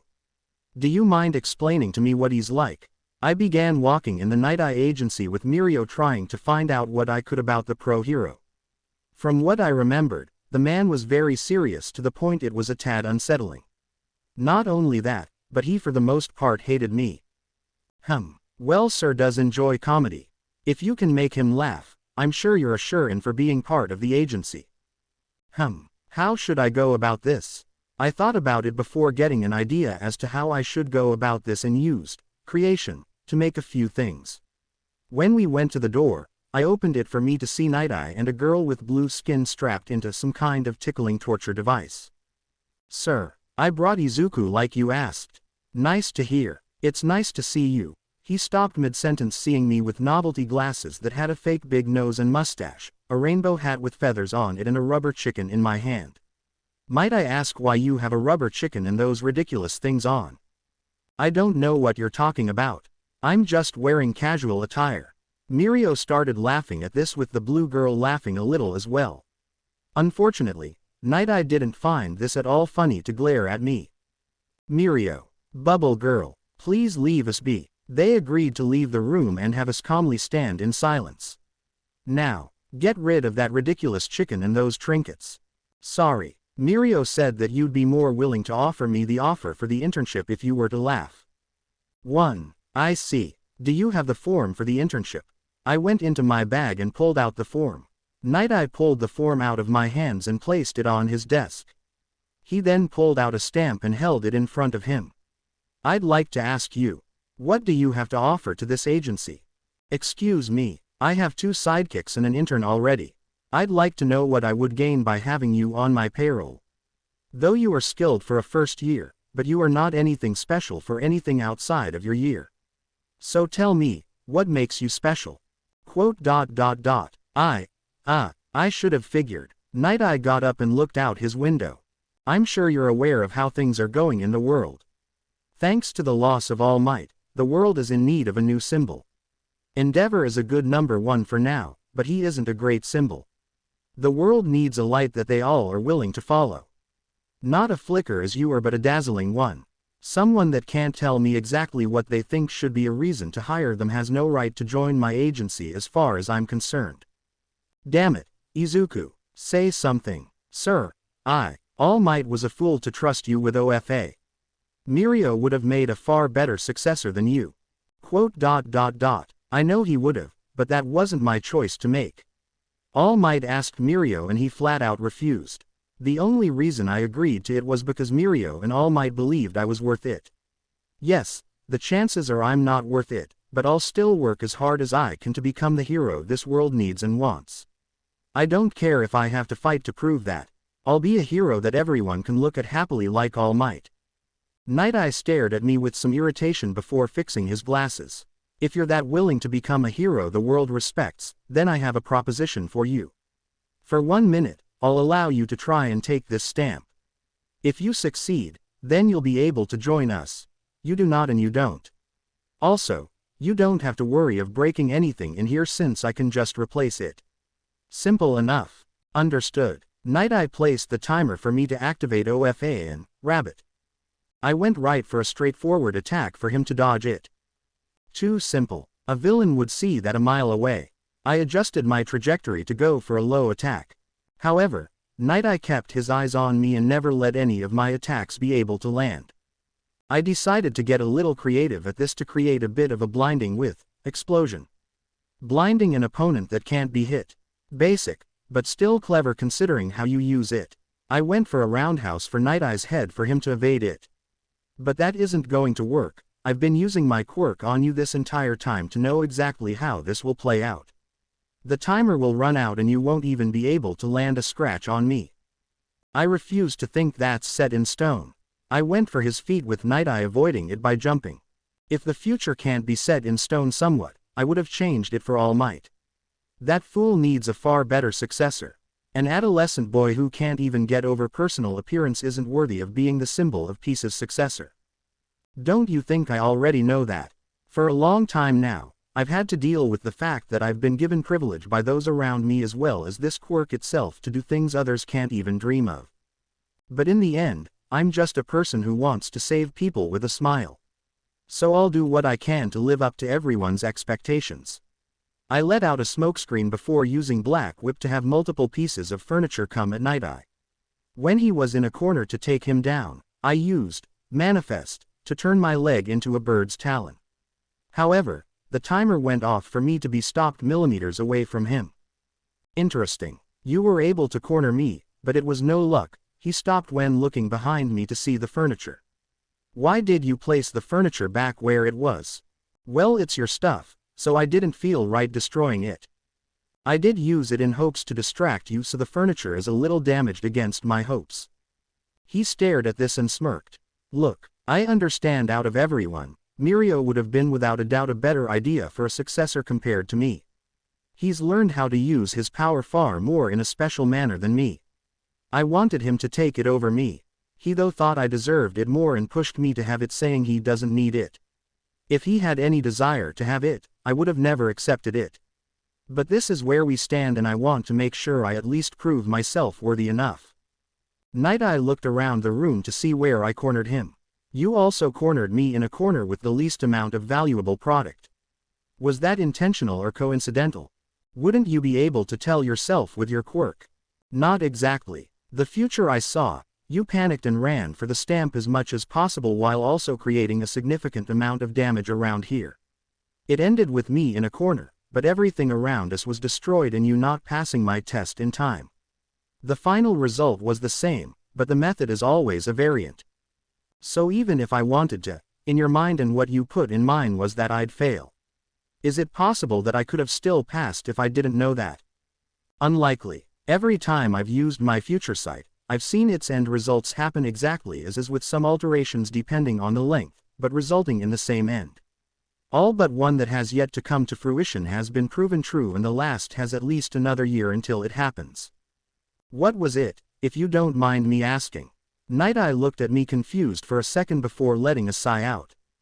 I'm surprised Miriko didn't force All Might to tell you. She did force him to tell her. Anyway, you've actually proven yourself more capable than I planned. The way you're thinking ahead is actually what I try to instill in people who work with me to make them more capable in the field. If you can already handle that in some way and minimize damage to as minor as possible, I don't think it would be a waste to have you on this agency's payroll. Night Eye picked the paper up from the ground and placed it on his desk before stamping it and giving it back to me. Thank you, Night Eye sir. I promise that. However, Night Eye cut me off before staring at me and giving a stern look. Allowing you to work here does not make me think you are a worthy candidate to hold OFA. I still stand by my thought and have yet to find any merit that makes you a far better candidate than Miriko. I held my head down hearing this before placing the paper back in my bag. He doesn't see me, but he said, yet. It isn't without a doubt saying that he will, but it means that I might be able to change his mind. My focus came back to something Night Eye said before.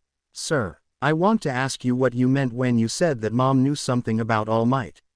Does this have to do with why you stopped working with him? This started to annoy Night Eye for him to sit down in the newly placed seat above one of his shelves before answering. Might as well tell you, since if I don't, you'll most likely go to your mother or All Might and cause a problem. This is back when All Might fought AFO and believed he beat him almost 6 years back. When he was in the hospital, I wanted to know for a fact if he was going to be okay and for how long.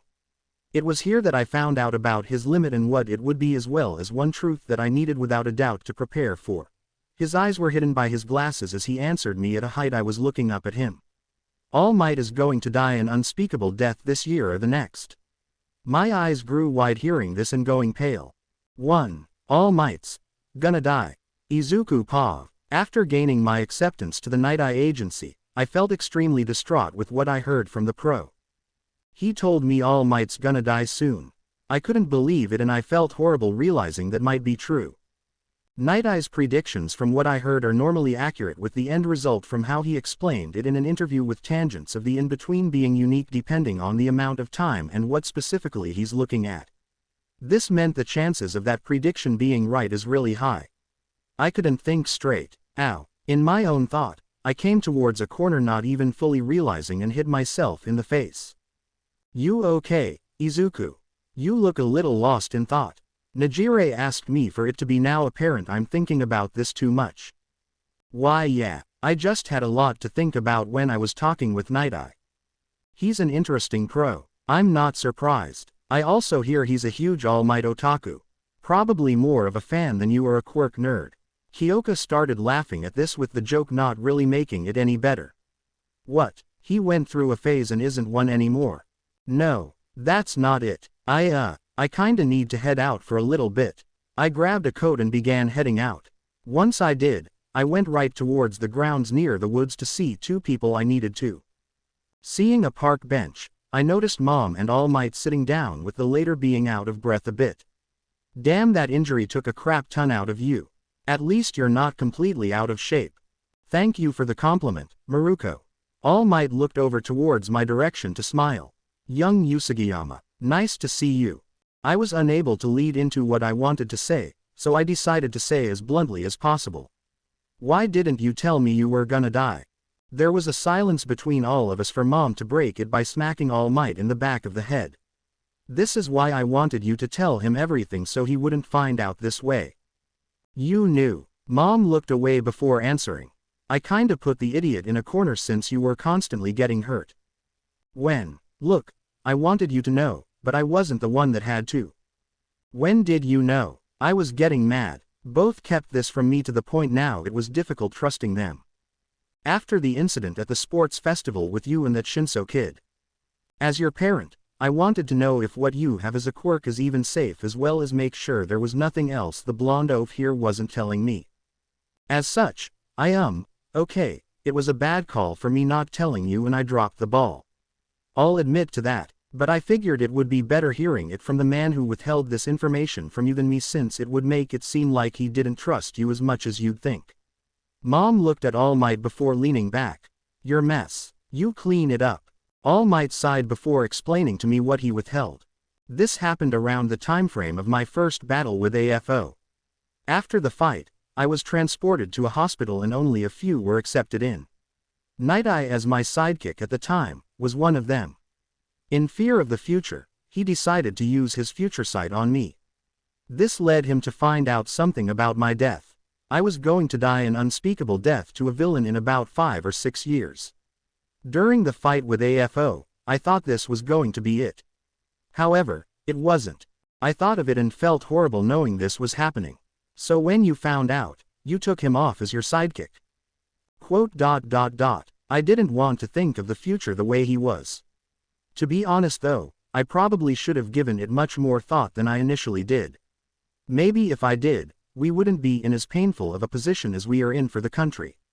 Apparently, Night Eye's been monitoring young Tagata since he came into UA.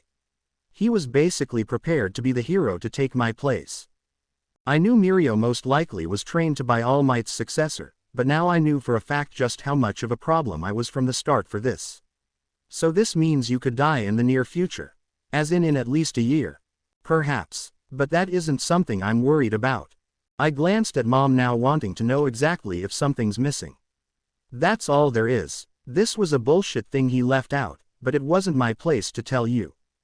Whether you knew or not wasn't going to change it. You know as well as I do that Night Eye's predictions don't change. However, there was one thing he admitted after our talk before the school year he did not see. He saw young Tagata become a successor that I truly should have, but he never saw anything about you. Whether you think it or not, you did change the future in your own way. Because of that, I want to hold out hope that you can change at least one more. All Might turned into his partial buff form before continuing. Continue down the path you are on, young Usugiyama. I am certain you will become the hero we both wish for and need. He transformed back shortly after for Mom to laugh at him. Ha ha ha, even when you try to sound badass now, it ends up ending with a gag. Biwahahaha, I actually feel bad for you. I wanted to believe I did something to change All Might's future. I wanted him to watch me become the hero he wants me to be. His ideal successor. But in the end, I'm just hoping that what Night Eye said will be looked at and found out to be wrong. Few days later, Night Eye had contacted me today to come into his agency today.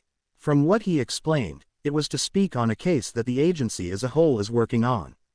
Once there, he had me and Miriko stand in front of his desk while explaining what he needed to. Today, we'll be investigating more into detail of the group called the Shihasaikai. An underground organization that has survived for quite a few decades. He paused for a few seconds for me to raise my hand. He looked at me for a moment before allowing me to ask my question. I'm sorry, but I'm not familiar with the group called the Shihasaikai. Who exactly are they? I'm not shocked. It's a major group of the underworld organization called the Yakuza. I understood who the Yakuza were from older textbooks of what life was like before quirks. Apparently, They owned almost all of Japan through the underworld at one or two points in time. If there was any organized crime in Japan going on, you could almost guarantee the Yakuza was part of it in some way, but couldn't pin anything on them since they were really good at covering their tracks. Nowadays, most people don't take much care in the name and pass them off as no different than an old mafia group since they lost almost all the rings they held on the underworld. Wait, how are they still alive? I figured they'd be gone by this point in time since almost 100 years went with the birth of quirks. We learned that most old world organized crime lords died out and new ones took their place with the Yakuza being part of them. For the most part, that's not inaccurate, Usagiyama. The Yakuza are brought to their last legs to the point you could argue that they're dead, but they're still around. Recently, we have begun investigation into their current leader, Kaichisaki. Night Eye gave us a picture of the man in question. From what it looked, he seemed to be a normal-looking person if you ignore the gloves and bird-shaped mask. Due to a recent incident, we've discovered that Kaichisaki, or Overhaul as he's more commonly known as now, was part of a few occurrences that happened with some villains.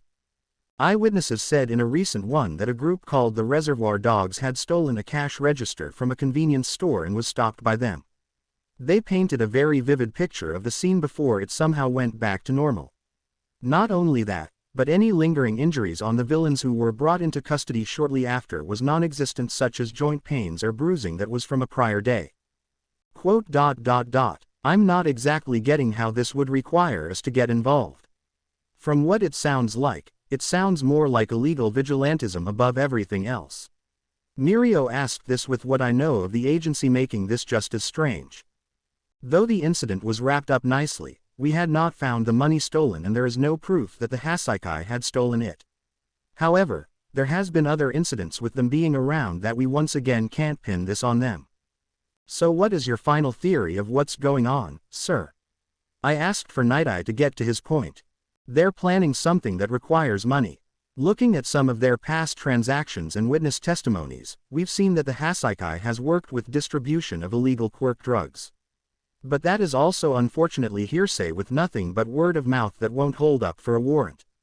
You mean that stuff that amplifies your quirk's output for a short time like steroids? Precisely, Miriko. What exactly they're doing we still can't guarantee. But I'd rather find it out as quickly as possible. But to do that, we need to investigate the Hasaikai while also not raising red flags. Night Eye got up before collecting the files he had and placing them in his drawer. Get ready everyone, we're going out to survey the area. Once we were out of the agency, Night Eye had me go with Miriko, while he and Bubble Girl went to survey the main base of the Hasaikai. We didn't have an issue with this for it to be a chance to talk with Miriko alone. Hey look, heroes. A couple of the people on the street glanced at us and began admiring us with it feeling insanely awkward. Especially since one emphasized how tight my costume was to see my muscles. Seems you're a popular one. It's not like that. People are just. I covered my eye in embarrassment before hearing Miriko laugh. That reminds me, we should probably start calling one another by our hero names on patrol. Mine's Lumillion. Lumillion. 4. Yeah, I wanna save at least 1 million people in my time as a hero. Can't save them all, but 1 million sounds like a good goal to achieve. What about you? Okamer. That sounds so cool, but also sounds like gibberish at the same time. It's supposed to be a shortened version of Okami no Mure since wolves hunt in packs. I guess the lone wolf term isn't as accurate as I'd figure it'd be. Actually, a lone wolf is even more dangerous since they're deemed the decoy of the pack, with the rest being in wait for the target to attack to jump it at the same time. Wolves can be really smart how they hunt.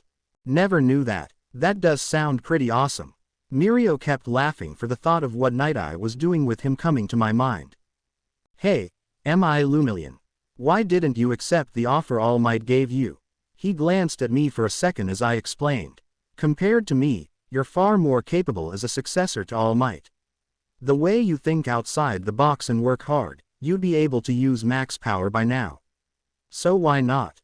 Easy. I didn't need it. This confused me as Miriko continued.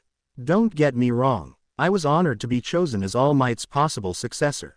It made me feel like I really was doing the right thing and gave me a great confidence boost.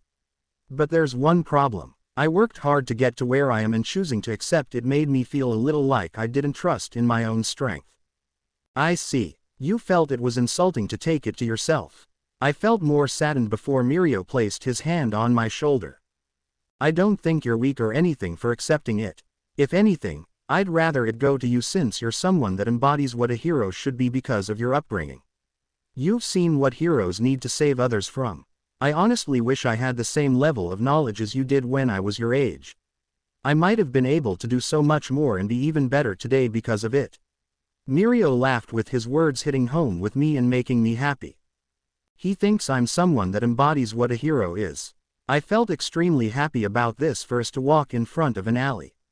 Before I could say anything, a little girl bumped into me and fell back. Are you okay? That looked like you took a tumble. I reached for the little girl for her to stiffen at my touch. Are you okay? Can I pick you up? She calmed down a little to let me pick her up and place her on her feet, but something felt off about the girl. You should be more careful, Eri. You wouldn't want to cause trouble for the heroes. As the person that said this spoke, the girl's body went stiff as if she was completely petrified, with her face telling me she was on the verge of a panic attack. I glanced up to see the source to notice it was the person of interest that Night Eye told us about. Overhaul.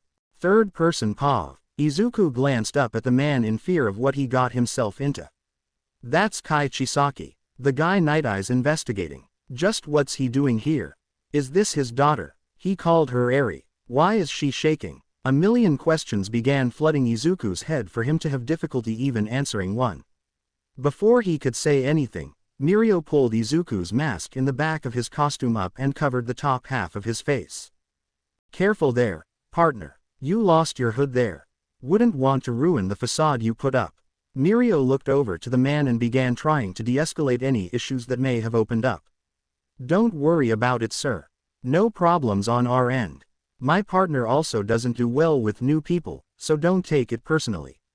Hey, you're part of the Hasaikai, right? You're really famous around here. Thanks. Also, please ignore the mask, it's meant to keep the filth out. On the outside, Overhaul didn't give the impression he was hostile or questioning of both Izuku or Miriko.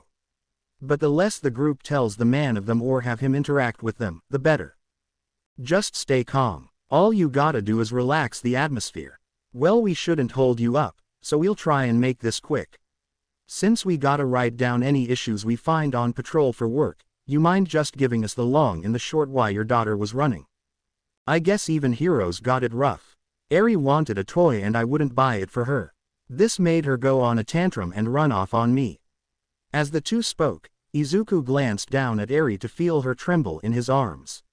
She held onto him like her life depended on it, with it looking like she was about to scream for help, but refusing to. Something's wrong here. Not only that, but there's bandages all over her. Did she get hurt really badly recently? She also hesitated at my hands as if she was afraid I was gonna hurt her. Izuku kept looking at the girl before being tapped by Miriko. All right, well, we shouldn't waste any more of your time. You ready to go, partner? Izuku began getting up before Eri gripped his arm tighter to silently speak out 3 small words. Please, don't go. Unable to get her off, Izuku looked up at Overhaul and tried to calmly laugh it off. It seems she won't let go. She does this from time to time. I raised my voice a little too much and she's probably still scared. Eri, please come here. Eri refused to let go and shook more violently. She seems to have quite a few bandages on her. Did something happen? Eri unfortunately plays a little rougher than she should and gets hurt a little too often. It's not as bad as it looks. There's a lot on her as far as I can see. These are all from her playing rough. Izuku somewhat began interrogating Overhaul for him to remain calm and explain this.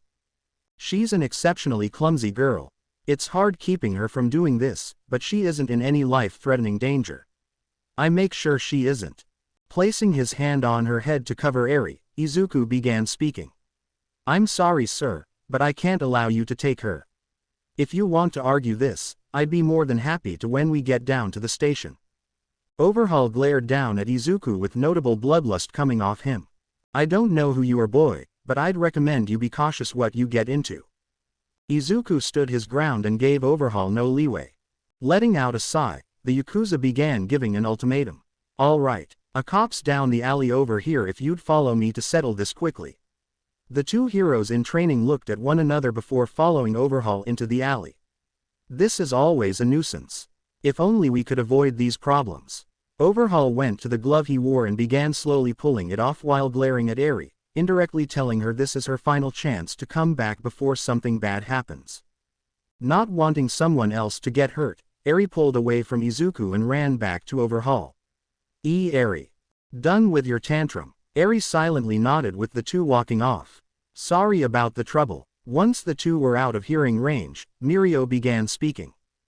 We aren't perusing them. Miriko. You saw the girl. She was absolutely petrified. She had injuries that were without a doubt not from what he's saying. On what ground wouldn't we act as hero? If we act now, it jeopardizes everything that Sir is trying to do. I don't like it either, but we have to let it go. Miriko gripped his fists in anger as Izuku glanced at his. 6. Her hands. They held onto me with what strength she could. She was afraid to even say anything, but she spoke those words. Izuku felt disgusted with himself. He had prided himself on trying to be a hero that can save those who were in a nightmare he was forced to live in as a child, but he couldn't at least save one girl that was literally in his arms begging him for help. He felt disgusted and hated himself. I had her, and I couldn't hold on. Later that evening, Izuku walked through the door to see Yui and Abara talking among themselves. Izuku, how was your internship? I heard you had it with All Might's former sidekick. Abara heard this to smile. With how much time you spend with him, this must be extremely exciting. Learning of stories back in our teacher's prime and learning what he had, Abara stopped when she noticed Izuku look like he was about to cry. Are you all right? Why yeah, I just need a little time to myself is all. Yui glanced at Izuku to know exactly what was going on. For years, she's seen what he does when he's hiding a lot of pain. When he does, he refuses to look people in the eye thinking he doesn't deserve it. Right now, he was avoiding any form of eye contact. Izuku, look at me. Yui walked up to try and get Izuku to look at her. Look at me. She grabbed his head to look her in the eyes to get an answer. What happened? You only act this way when you feel like you did something horrible that you don't want people to judge you for. I want to help, but I can't if you don't tell me what happened.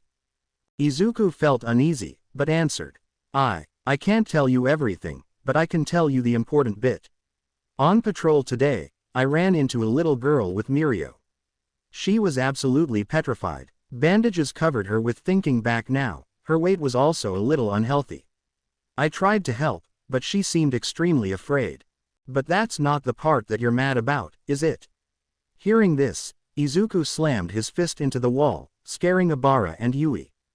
A man came claiming to be her parent and asked us to give her back.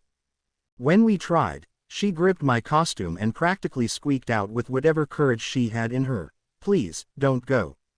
I tried to pull her away from the man. I questioned him for her action and her bandages, but in the end, he punched the wall again to show a large hole to scare Itsuka, Mina, Kanoko, Kyoka and Pony out of their rooms to see what was happening. I couldn't keep her safe. She begged me for help and I couldn't do it. I failed her and it hurts. It hurts so much and I can't even do anything about it. Why can't you? Sniffle because the guy we met was part of an investigation. Miriko and I couldn't pursue him because it would put the case in jeopardy. She let go of me and willingly went back to the man tormenting her. I couldn't hold on to one little girl and keep her safe when she's grabbing me and in my arms begging for help. What kind of hero can't even do something so stupidly simple as that? Izuku went down to his knees feeling utterly useless from his lack of action. Though he was not the direct cause of the girl's harm, he felt he didn't help at all either. 2. Izuku, you didn't do anything wrong. You did what you could and unfortunately, sometimes everything you could do isn't good enough. I get you're frustrated, but this isn't the end. Itsuka walked over and knelt down to Izuku's level. Vlad told us that sometimes, we can't succeed. We will fail and the heroes won't always win. That's the sad truth that we do eventually face. But let me ask you this, Izuku. Did you willingly give up on her? Did she ever see you actually give up and pretend nothing is wrong, or did you try and fight for her? Quote dot dot dot. I just wanted to help. She left because of something. I don't exactly know what, but she let go first. Then that means you did a good job. I don't know what made the girl let go of you, but you did something that we as heroes in training try to do. Instill in people like her hope. I can't guarantee your option to wait till later to save her was better or not because I don't know who the guy is she went back to or what you saw. But I know you tried to save her and that's what's going to stick out with you to her. You were willing to fight for her safety and possibly jeopardize everything just to help her. That stands out and that proves not everything is lost. When the time comes to act again and you can't afford to hesitate, you'll remember this and understand that this is now the time to act and make up for what you couldn't today. Izuku gripped his fist before nodding. You're right. If I screw up next time, that means it's really over. I wanna still kick myself for not doing anything right now, but I can't give up on Eri. Izuku stood up and hugged Yui and Itsuka. Thanks. I needed that. You can lean on us if you need to. That's what it means to be close to someone. You share your pains and their pains. Yui patted Izuku's back while giving a soft smile. Once they finished, Izuku walked over towards his room before grabbing his notebook and heading outside. What are you up to? I'm making certain when I face Eri next time, I'm not gonna let go and that I'm ready for a fight. He went out the door with the scene still fresh in everyone's mind. So, who's calling Cementos, Shroom? Kanoko asked while pointing to the large crack in the wall that looked like someone took a sledgehammer to it. I'll go find him. Momo spoke up while in the kitchen hearing what she just heard. No wonder the work studies were tame to the internship. This is far more intense than anything any of us could have faced in them and our classes. In the Hasaikai base, Overhaul walked through the underground base with Eri being held by another man dressed in white with a similar mask to his own in hand, extremely agitated. I'm sorry, boss. I let her out of my sight for 1 second and GYA. The man responsible for watching Eri spoke up before Overhaul waved his hand over the man to make him become a blood stain on the grayish-white corridor they were in. Somebody clean that up. Why yes sir. A member of the Yakuza group panicked to begin cleaning before he was turned into another stain on the wall. Eri, you know you're very important to my plan. We can't have you running off now. What would have happened if those pros weren't so easy to give you up? Do you know how much trouble you could have caused for them? Eri was afraid of the image knowing what Overhaul has done in the past to those who dared to stand against him. Remember Eri, you're a cursed child that has everyone that tries to get too close to you die. Don't you remember what happened because your parents got too close? What about your grandfather? Don't worry though, your curse is going to be what helps us create a world that's for the better. But to do that, you need to work with us and stay with us. Do you understand? Eri slowly nodded, accepting the fact she can't escape. Good. Now, let's get on to today's work. Shall we? The door to a dark room with a chair large enough to hold a small child in light with straps and several needles beside it was shown. The seat itself showed what looked like dried blood on the handles and where a child's legs could reach with Eri being walked to the chair. As she was strapped in, a thought of Izuku's actions came to her mind. His hands, they felt so warm. Like he was happy to help me. Third person POV. Days continued to pass with those partaking in the internships working hard in them while also trying to manage their everyday school life. This evening, a fight broke out with two quirk users that had abilities to grow to immense sizes. As this occurred, members of Yukyu's agency were first on the scene to help lower the dangers. Najire Wave. Najire started the attack first by pushing both away from one another to avoid them possibly ganging up. Once this happened, Yukyu knocked down one of the two and restrained him while the other was handled by a combination of Ochako making debris weightless, Su launching it into the villain to disorient, and Najire blasting the villain in the head to knock him out. 1. Nicely done you three. You did a great job handling that efficiently and quickly. Yukyu spoke up as the villain transformed back to a containable size with cops apprehending him in the second. Thanks, Yukyu. As they spoke, Yukyu gained a message on her phone. It seems we've been asked to partake in a joint assignment. This one's an interesting one by the looks. Joint assignment? Ochako asked with Najire filling in the gaps. Joint assignments are when heroes put requests for added help on certain jobs they're handling. These assignments can specify to certain pros that work in the area, those that work with specific cases, or even those with specific quirks involved. You can't always choose who you work with, but requests like these happen to at least increase possibility of success for larger cases.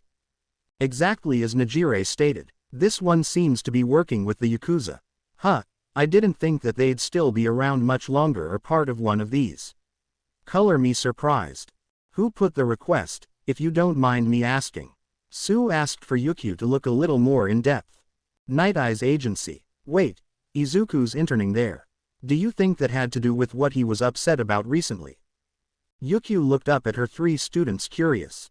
Izuku's been upset lately. 1. Apparently something bad happened on his internship and he was really upset about it when he came back one day. Right now he's a little more focused on training than he's been.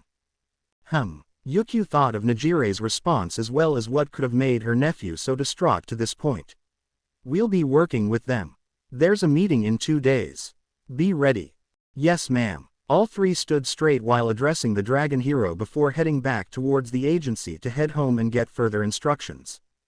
2 days later, Izuku paused. One more time. As the days passed, I began doing a little training on my own to try and make up for the time I've been missing.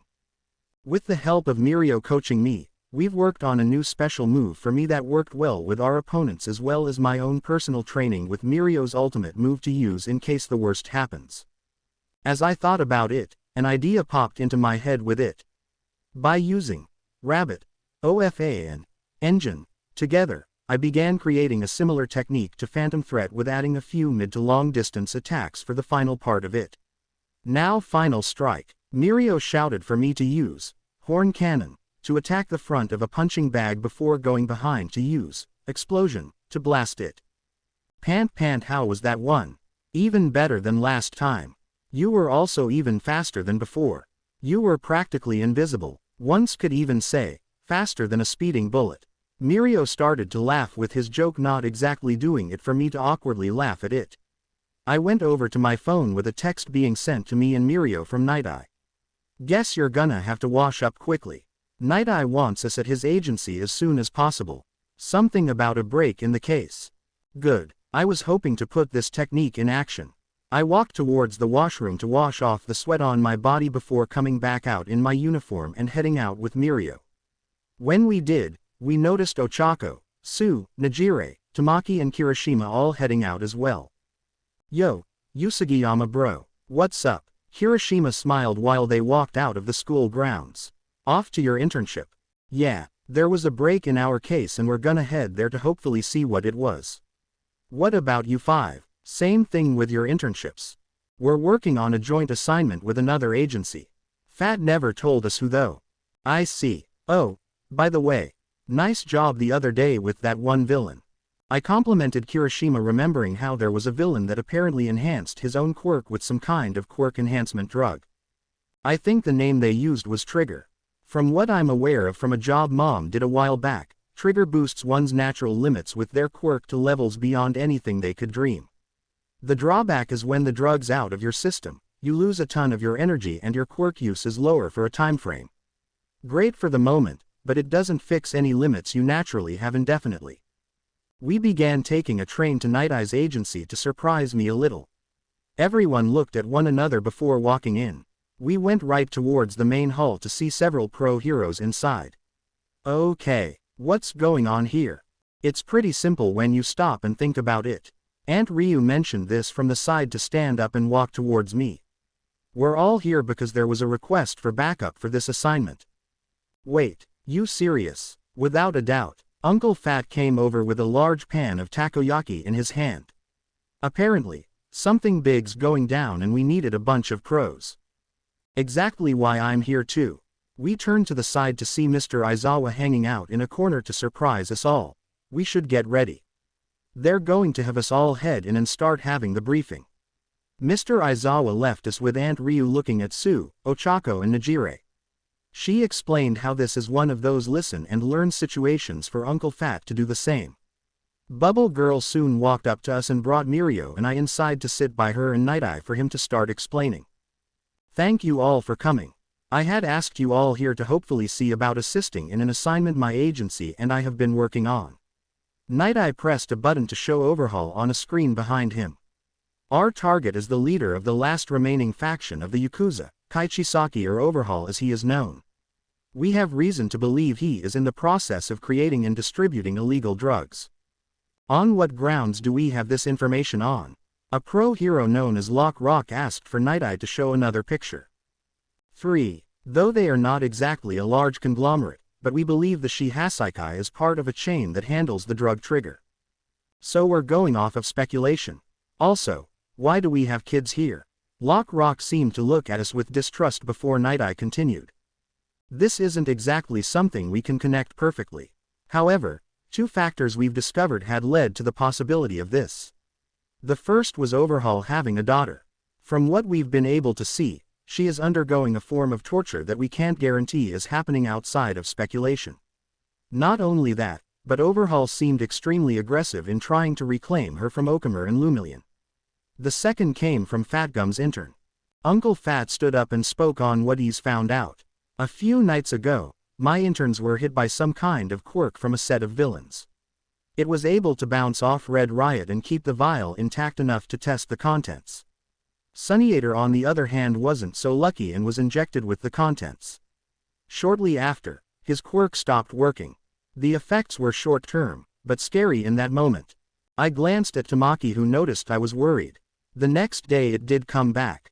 To prove his point, he turned his leg into that of a cow's for me to notice he had a beef bowl most likely for breakfast. What's worse is when we tested the drug that we had. I've seen what some of these can be made of, but this made me sick to my stomach.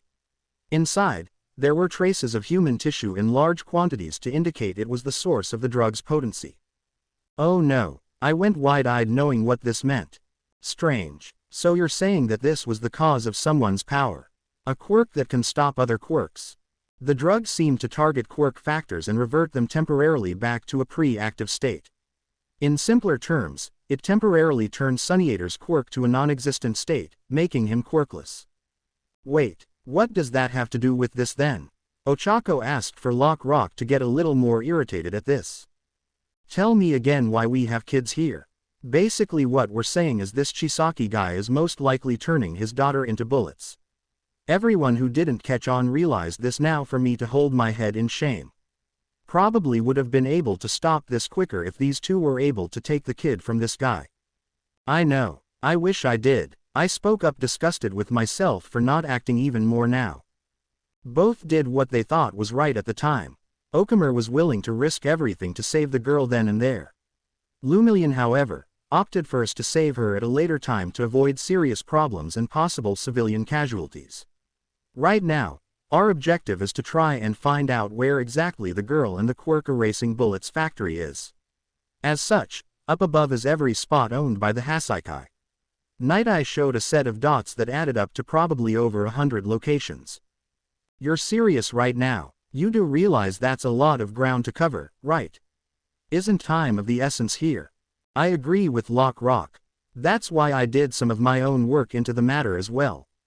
I stood up and walked towards the laptop and glanced at Night Eye. May I? He allowed me to start to overlay my own map of their locations to come out now with only 20. I asked Night Eye if I could use his connections to look into the locations myself. As such, I used real estate positions, what the original zoning of it was, as well as if there was any maintenance in the works over the past 5 years. Most of these areas are warehouses that aren't that much larger, thus that could knock out at least half. Wait, why only 5 years? Mr. Aizawa asked for me to explain.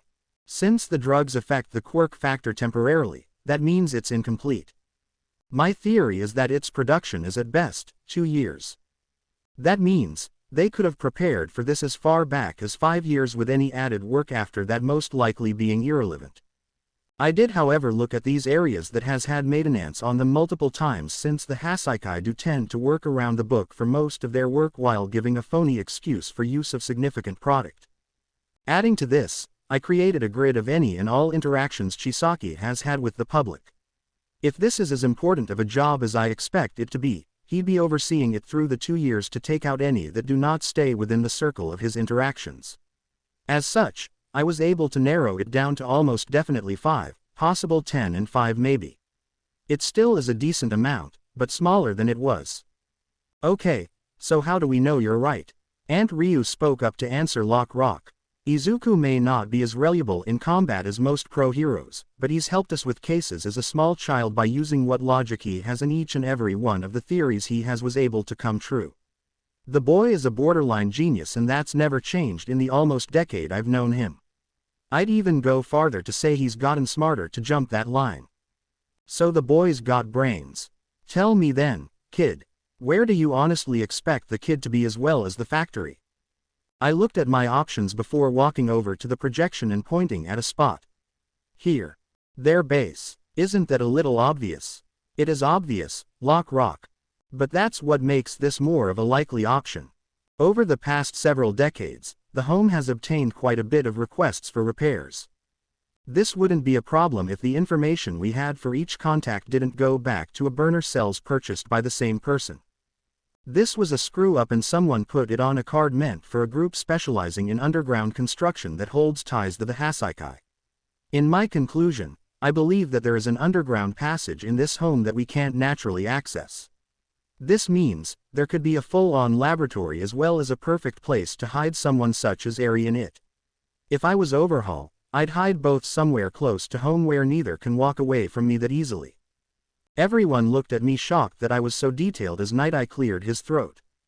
Anyway, thanks to Okamer, we were able to limit how many places we'll go to. We'll have to search these areas and keep in mind how much access is used, as well as if the area would be ideal to create quirk erasure bullets. One last thing as well.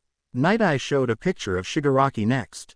We have reason to believe that the League has made contact with Overhaul. Be cautious going forward so we do not run into any unforeseen troubles. Night Eye let us go for me and the rest of my friends to talk outside. I was wondering why you were looking at real estate. I thought you were looking for a home. Najire smiled at me as I explained myself. I wasn't able to physically do anything for Eri, and I feel disgusted I couldn't. However, I'm definitely someone that brain power is my strong suit. Nicely done in there, Okamer. You're definitely using your head for the betterment. Everyone turned around to see our teacher leaning on the side wall. Keep in mind, if the League is part of the Hasaikai, we're pulling out. All of us. He glanced at all of us to emphasize what he meant. They've caught us off guard one too many times. Right now, we need to make certain that doesn't happen again. So I'll say this to all of you. Keep a rational head and try to avoid getting into trouble. Understand? We all nodded before responding back. Yes sir. Don't worry Eri, we're coming for you. Third person Pav. Few days had passed since the conference about the Hasaikai, with those part of it focusing mainly on the locations that Izuku has suggested. Each one seemed even more unique and specific, to the point it was disturbing how on point Izuku was on. Those that were still skeptical of Izuku's judgment went to check out the other locations to see just what the difference was, to notice there was almost no chance Izuku's thesis was wrong. As the time continued, a new meeting was held with Night Eye addressing his own findings. Both the girl and the factory are in the Hasaikai's headquarters. Night Eye bluntly says this with everyone shocked. Well, I'll be damned. The kid was right on the money. Lock Rock was surprised beyond belief. He honestly believed Izuku's thesis wasn't even close, since his lack of experience was obvious. But the pro was wrong. His judgment was beyond anything any of them could believe. Starting in 1 hour, we will begin our raid on the Hasaikai base. Everyone nodded before changing and preparing for their fight. Once Izuku came out, Yukio walked over to him to speak up. Izuku. A word. She brought him away from everyone to avoid eavesdropping, to say what's on her mind. Najire, Froppy and Uravity told me what happened on the first day of your internship and how distraught you were when you couldn't save the little girl.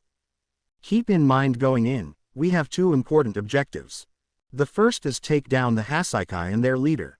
This is our primary. The second is save the girl. Though saving lives is important, we can't always succeed. If there comes a moment where you cannot save the girl, do not blame yourself for it. These people are more dangerous than the League of Villains. They've been alive for several decades for a reason. They know how to escape and manage through any crack or crevice to escape police capture. Do not let your guard down with them. I won't. I promise I'll take down the Hasaikai and save Eri. This is what I hope to accomplish today. Yukio smiled and rustled Izuku's hair. You're a good kid, just make sure you don't be reckless. They rejoined the group to see Miriko begin chanting and getting himself psyched up. This act made Yukio chuckle a bit to herself. Seems Lumillion knows how to hype himself up before a big battle. Izuku laughed at this comment before heading off to join Night Eye's agency. Don't do something dangerous out there, Izuku. Miriko would probably kill me if I let you do. 2. At the Hasaikai base, everyone involved in the raid stood in the front of the home prepared to head in on a moment's notice. So we're waiting for a warrant. Kirishima asked Izuku for him to nod. Even though we're attempting to take down an organization that we know is connected to villains, we still need to abide by rules of society, which explains we can't jump in without any form of legal documentation. Sounds annoying. Depends on how you look at it. If you look at it as if there was any belief without proof your home was holding something illegal, do you want people jumping the gun and raiding your home without reasonable evidence? I never thought of it that way. You have a good point. Okamer. Good, I caught you before we head in. I got something that might give you an oomph in there. Fatgum walked over to the two with Tamaki behind him eating something. The pro hero brought his hand out to show a piece of fish in it. It's swordfish, just in case you need something to prove a point. Good idea, thanks. Izuku ate the swordfish with the officer that had gone for the warrant, returning with the paper in hand. With it, the raid team began any final preparations as the police knocked on the residence to try and avoid significant confrontation. As they did though, a massive man came slamming through the entrance to send multiple cops flying. Thinking quickly to avoid any form of harm to them, Izuku and Aizawa used Black Whip and the Erasure Pro's capture gear to grab them and place them on the ground. It's early in the morning. What do you all want?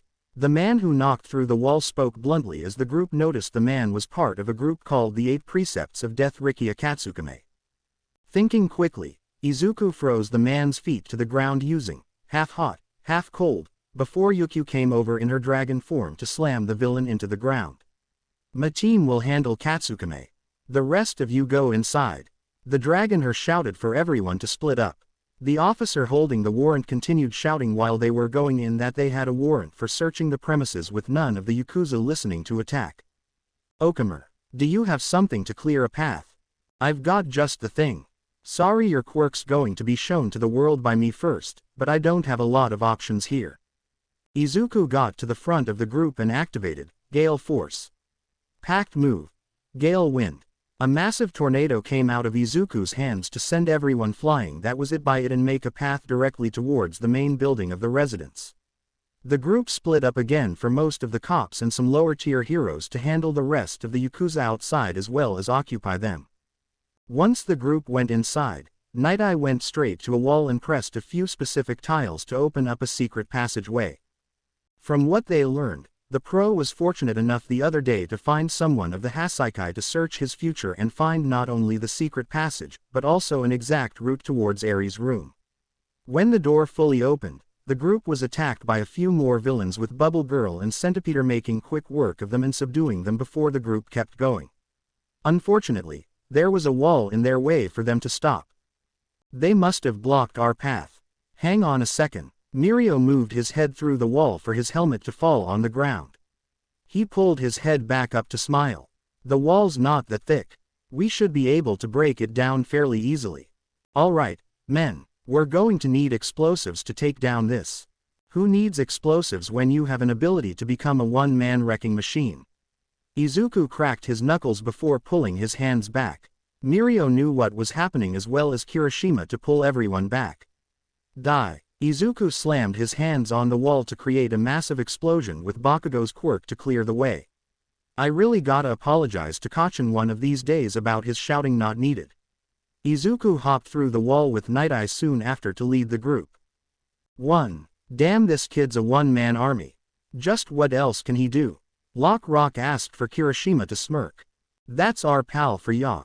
Usagiyama bro can use anyone's quirk that he thinks of as a mutual friend and vice versa. If we're talking about a frontal tank, there's nobody better in our class than him. 1. Brain and brawn. I take back my thought of this kid not needing to be here. As he finished speaking, Izuku stopped in front of everyone before glancing to the side. Kid, what the heck are you? I know you're there. Joy Iranaka, aka Mimic. Something tells me your power isn't natural right now and you're using a quirk-enhancing drug. And I came out of the wall for Mimic to panic seeing him. I need to separate that kid now. If he stays where he is, it'll be a problem. Mimic went into the wall where everyone couldn't see with Izuku following his own senses. Kid, how did you know he was there? It's a special quirk I've got. It's hard to explain, but I can sense any serious threats coming my way. In that moment, Izuku felt something to hold onto the ground. Everyone hold on to something. 1. As he said this, the walls and floor began to shake and move around. What the heck's happening? This is most likely Mimic's doing as Okamer said. And that bit about him being on a drug I'm willing to bet is on the money as well. Fatgum spoke as Izuku was continually slid near an opening. To avoid losing to this, Izuku activated permeation to phase through the floor and slowly accelerate himself past the corridor. Night Eye, is the path ahead mostly straight? Yes. You and Lumillion rush ahead. We can handle this. Understood. Izuku turned to continue using Mirio's quirk to go past Mimic with the blonde permeation quirk user to follow soon after. Damn it, he had a plan in set for me. Mimic turned to the group to notice Aizawa coming directly towards him to give a solid knee to the face and deactivate his quirk. The fucking brat played me from the start. Damn it. With Izuku and Mirio, as the two ran down the corridors, they noticed a lack of personnel standing in their way. Any idea why the number of obstructions are so low? My best guess, your plan for the one member screwed them up big time. Thinking on it, you've been right on the money a lot for this raid. What's your secret? Mirio asked for Izuku to give his answer. I've just been lucky for this and used whatever information I could get my hands on to succeed.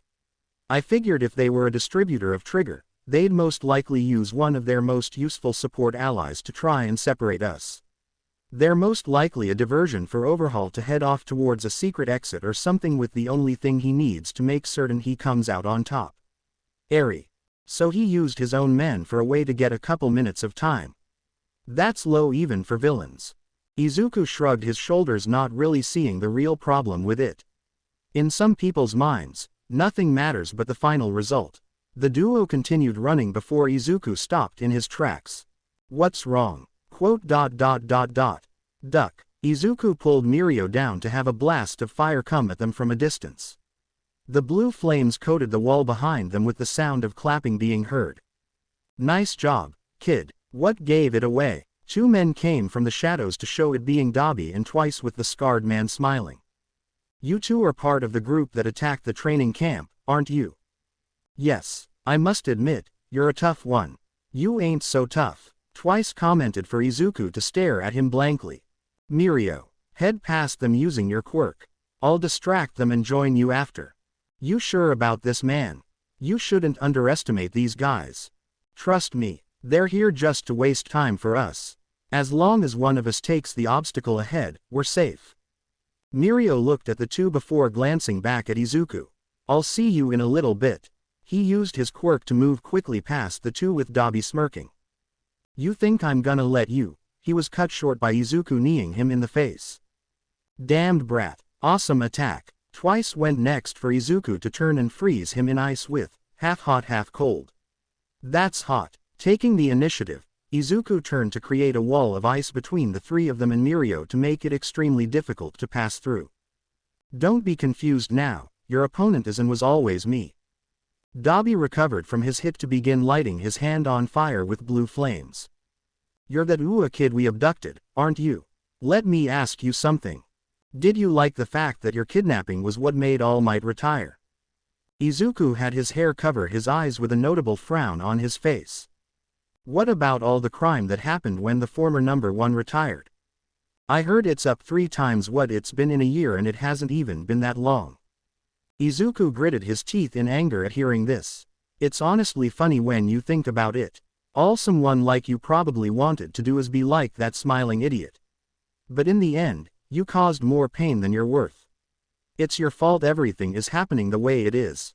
If you would have never gotten caught, maybe a lot of people wouldn't be harmed today and maybe heroes wouldn't be in such a bind as they are. Luna Fall. Izuku jumped up into the air and gave a solid axe kick to the ground where Dabi was. If he didn't dodge at the last minute, the hit would have been directly on his head. Kid's quick to react. I just barely dodge. His thought process was cut short as another knee came to his stomach and sent him into a wall. Yeah, it's cause of my stupidity that All Might's final battle had to happen. I hate myself for knowing it's because I couldn't save myself that he had to retire. But you know something, this was the inevitable that we all failed to create a fallback plan if something happened.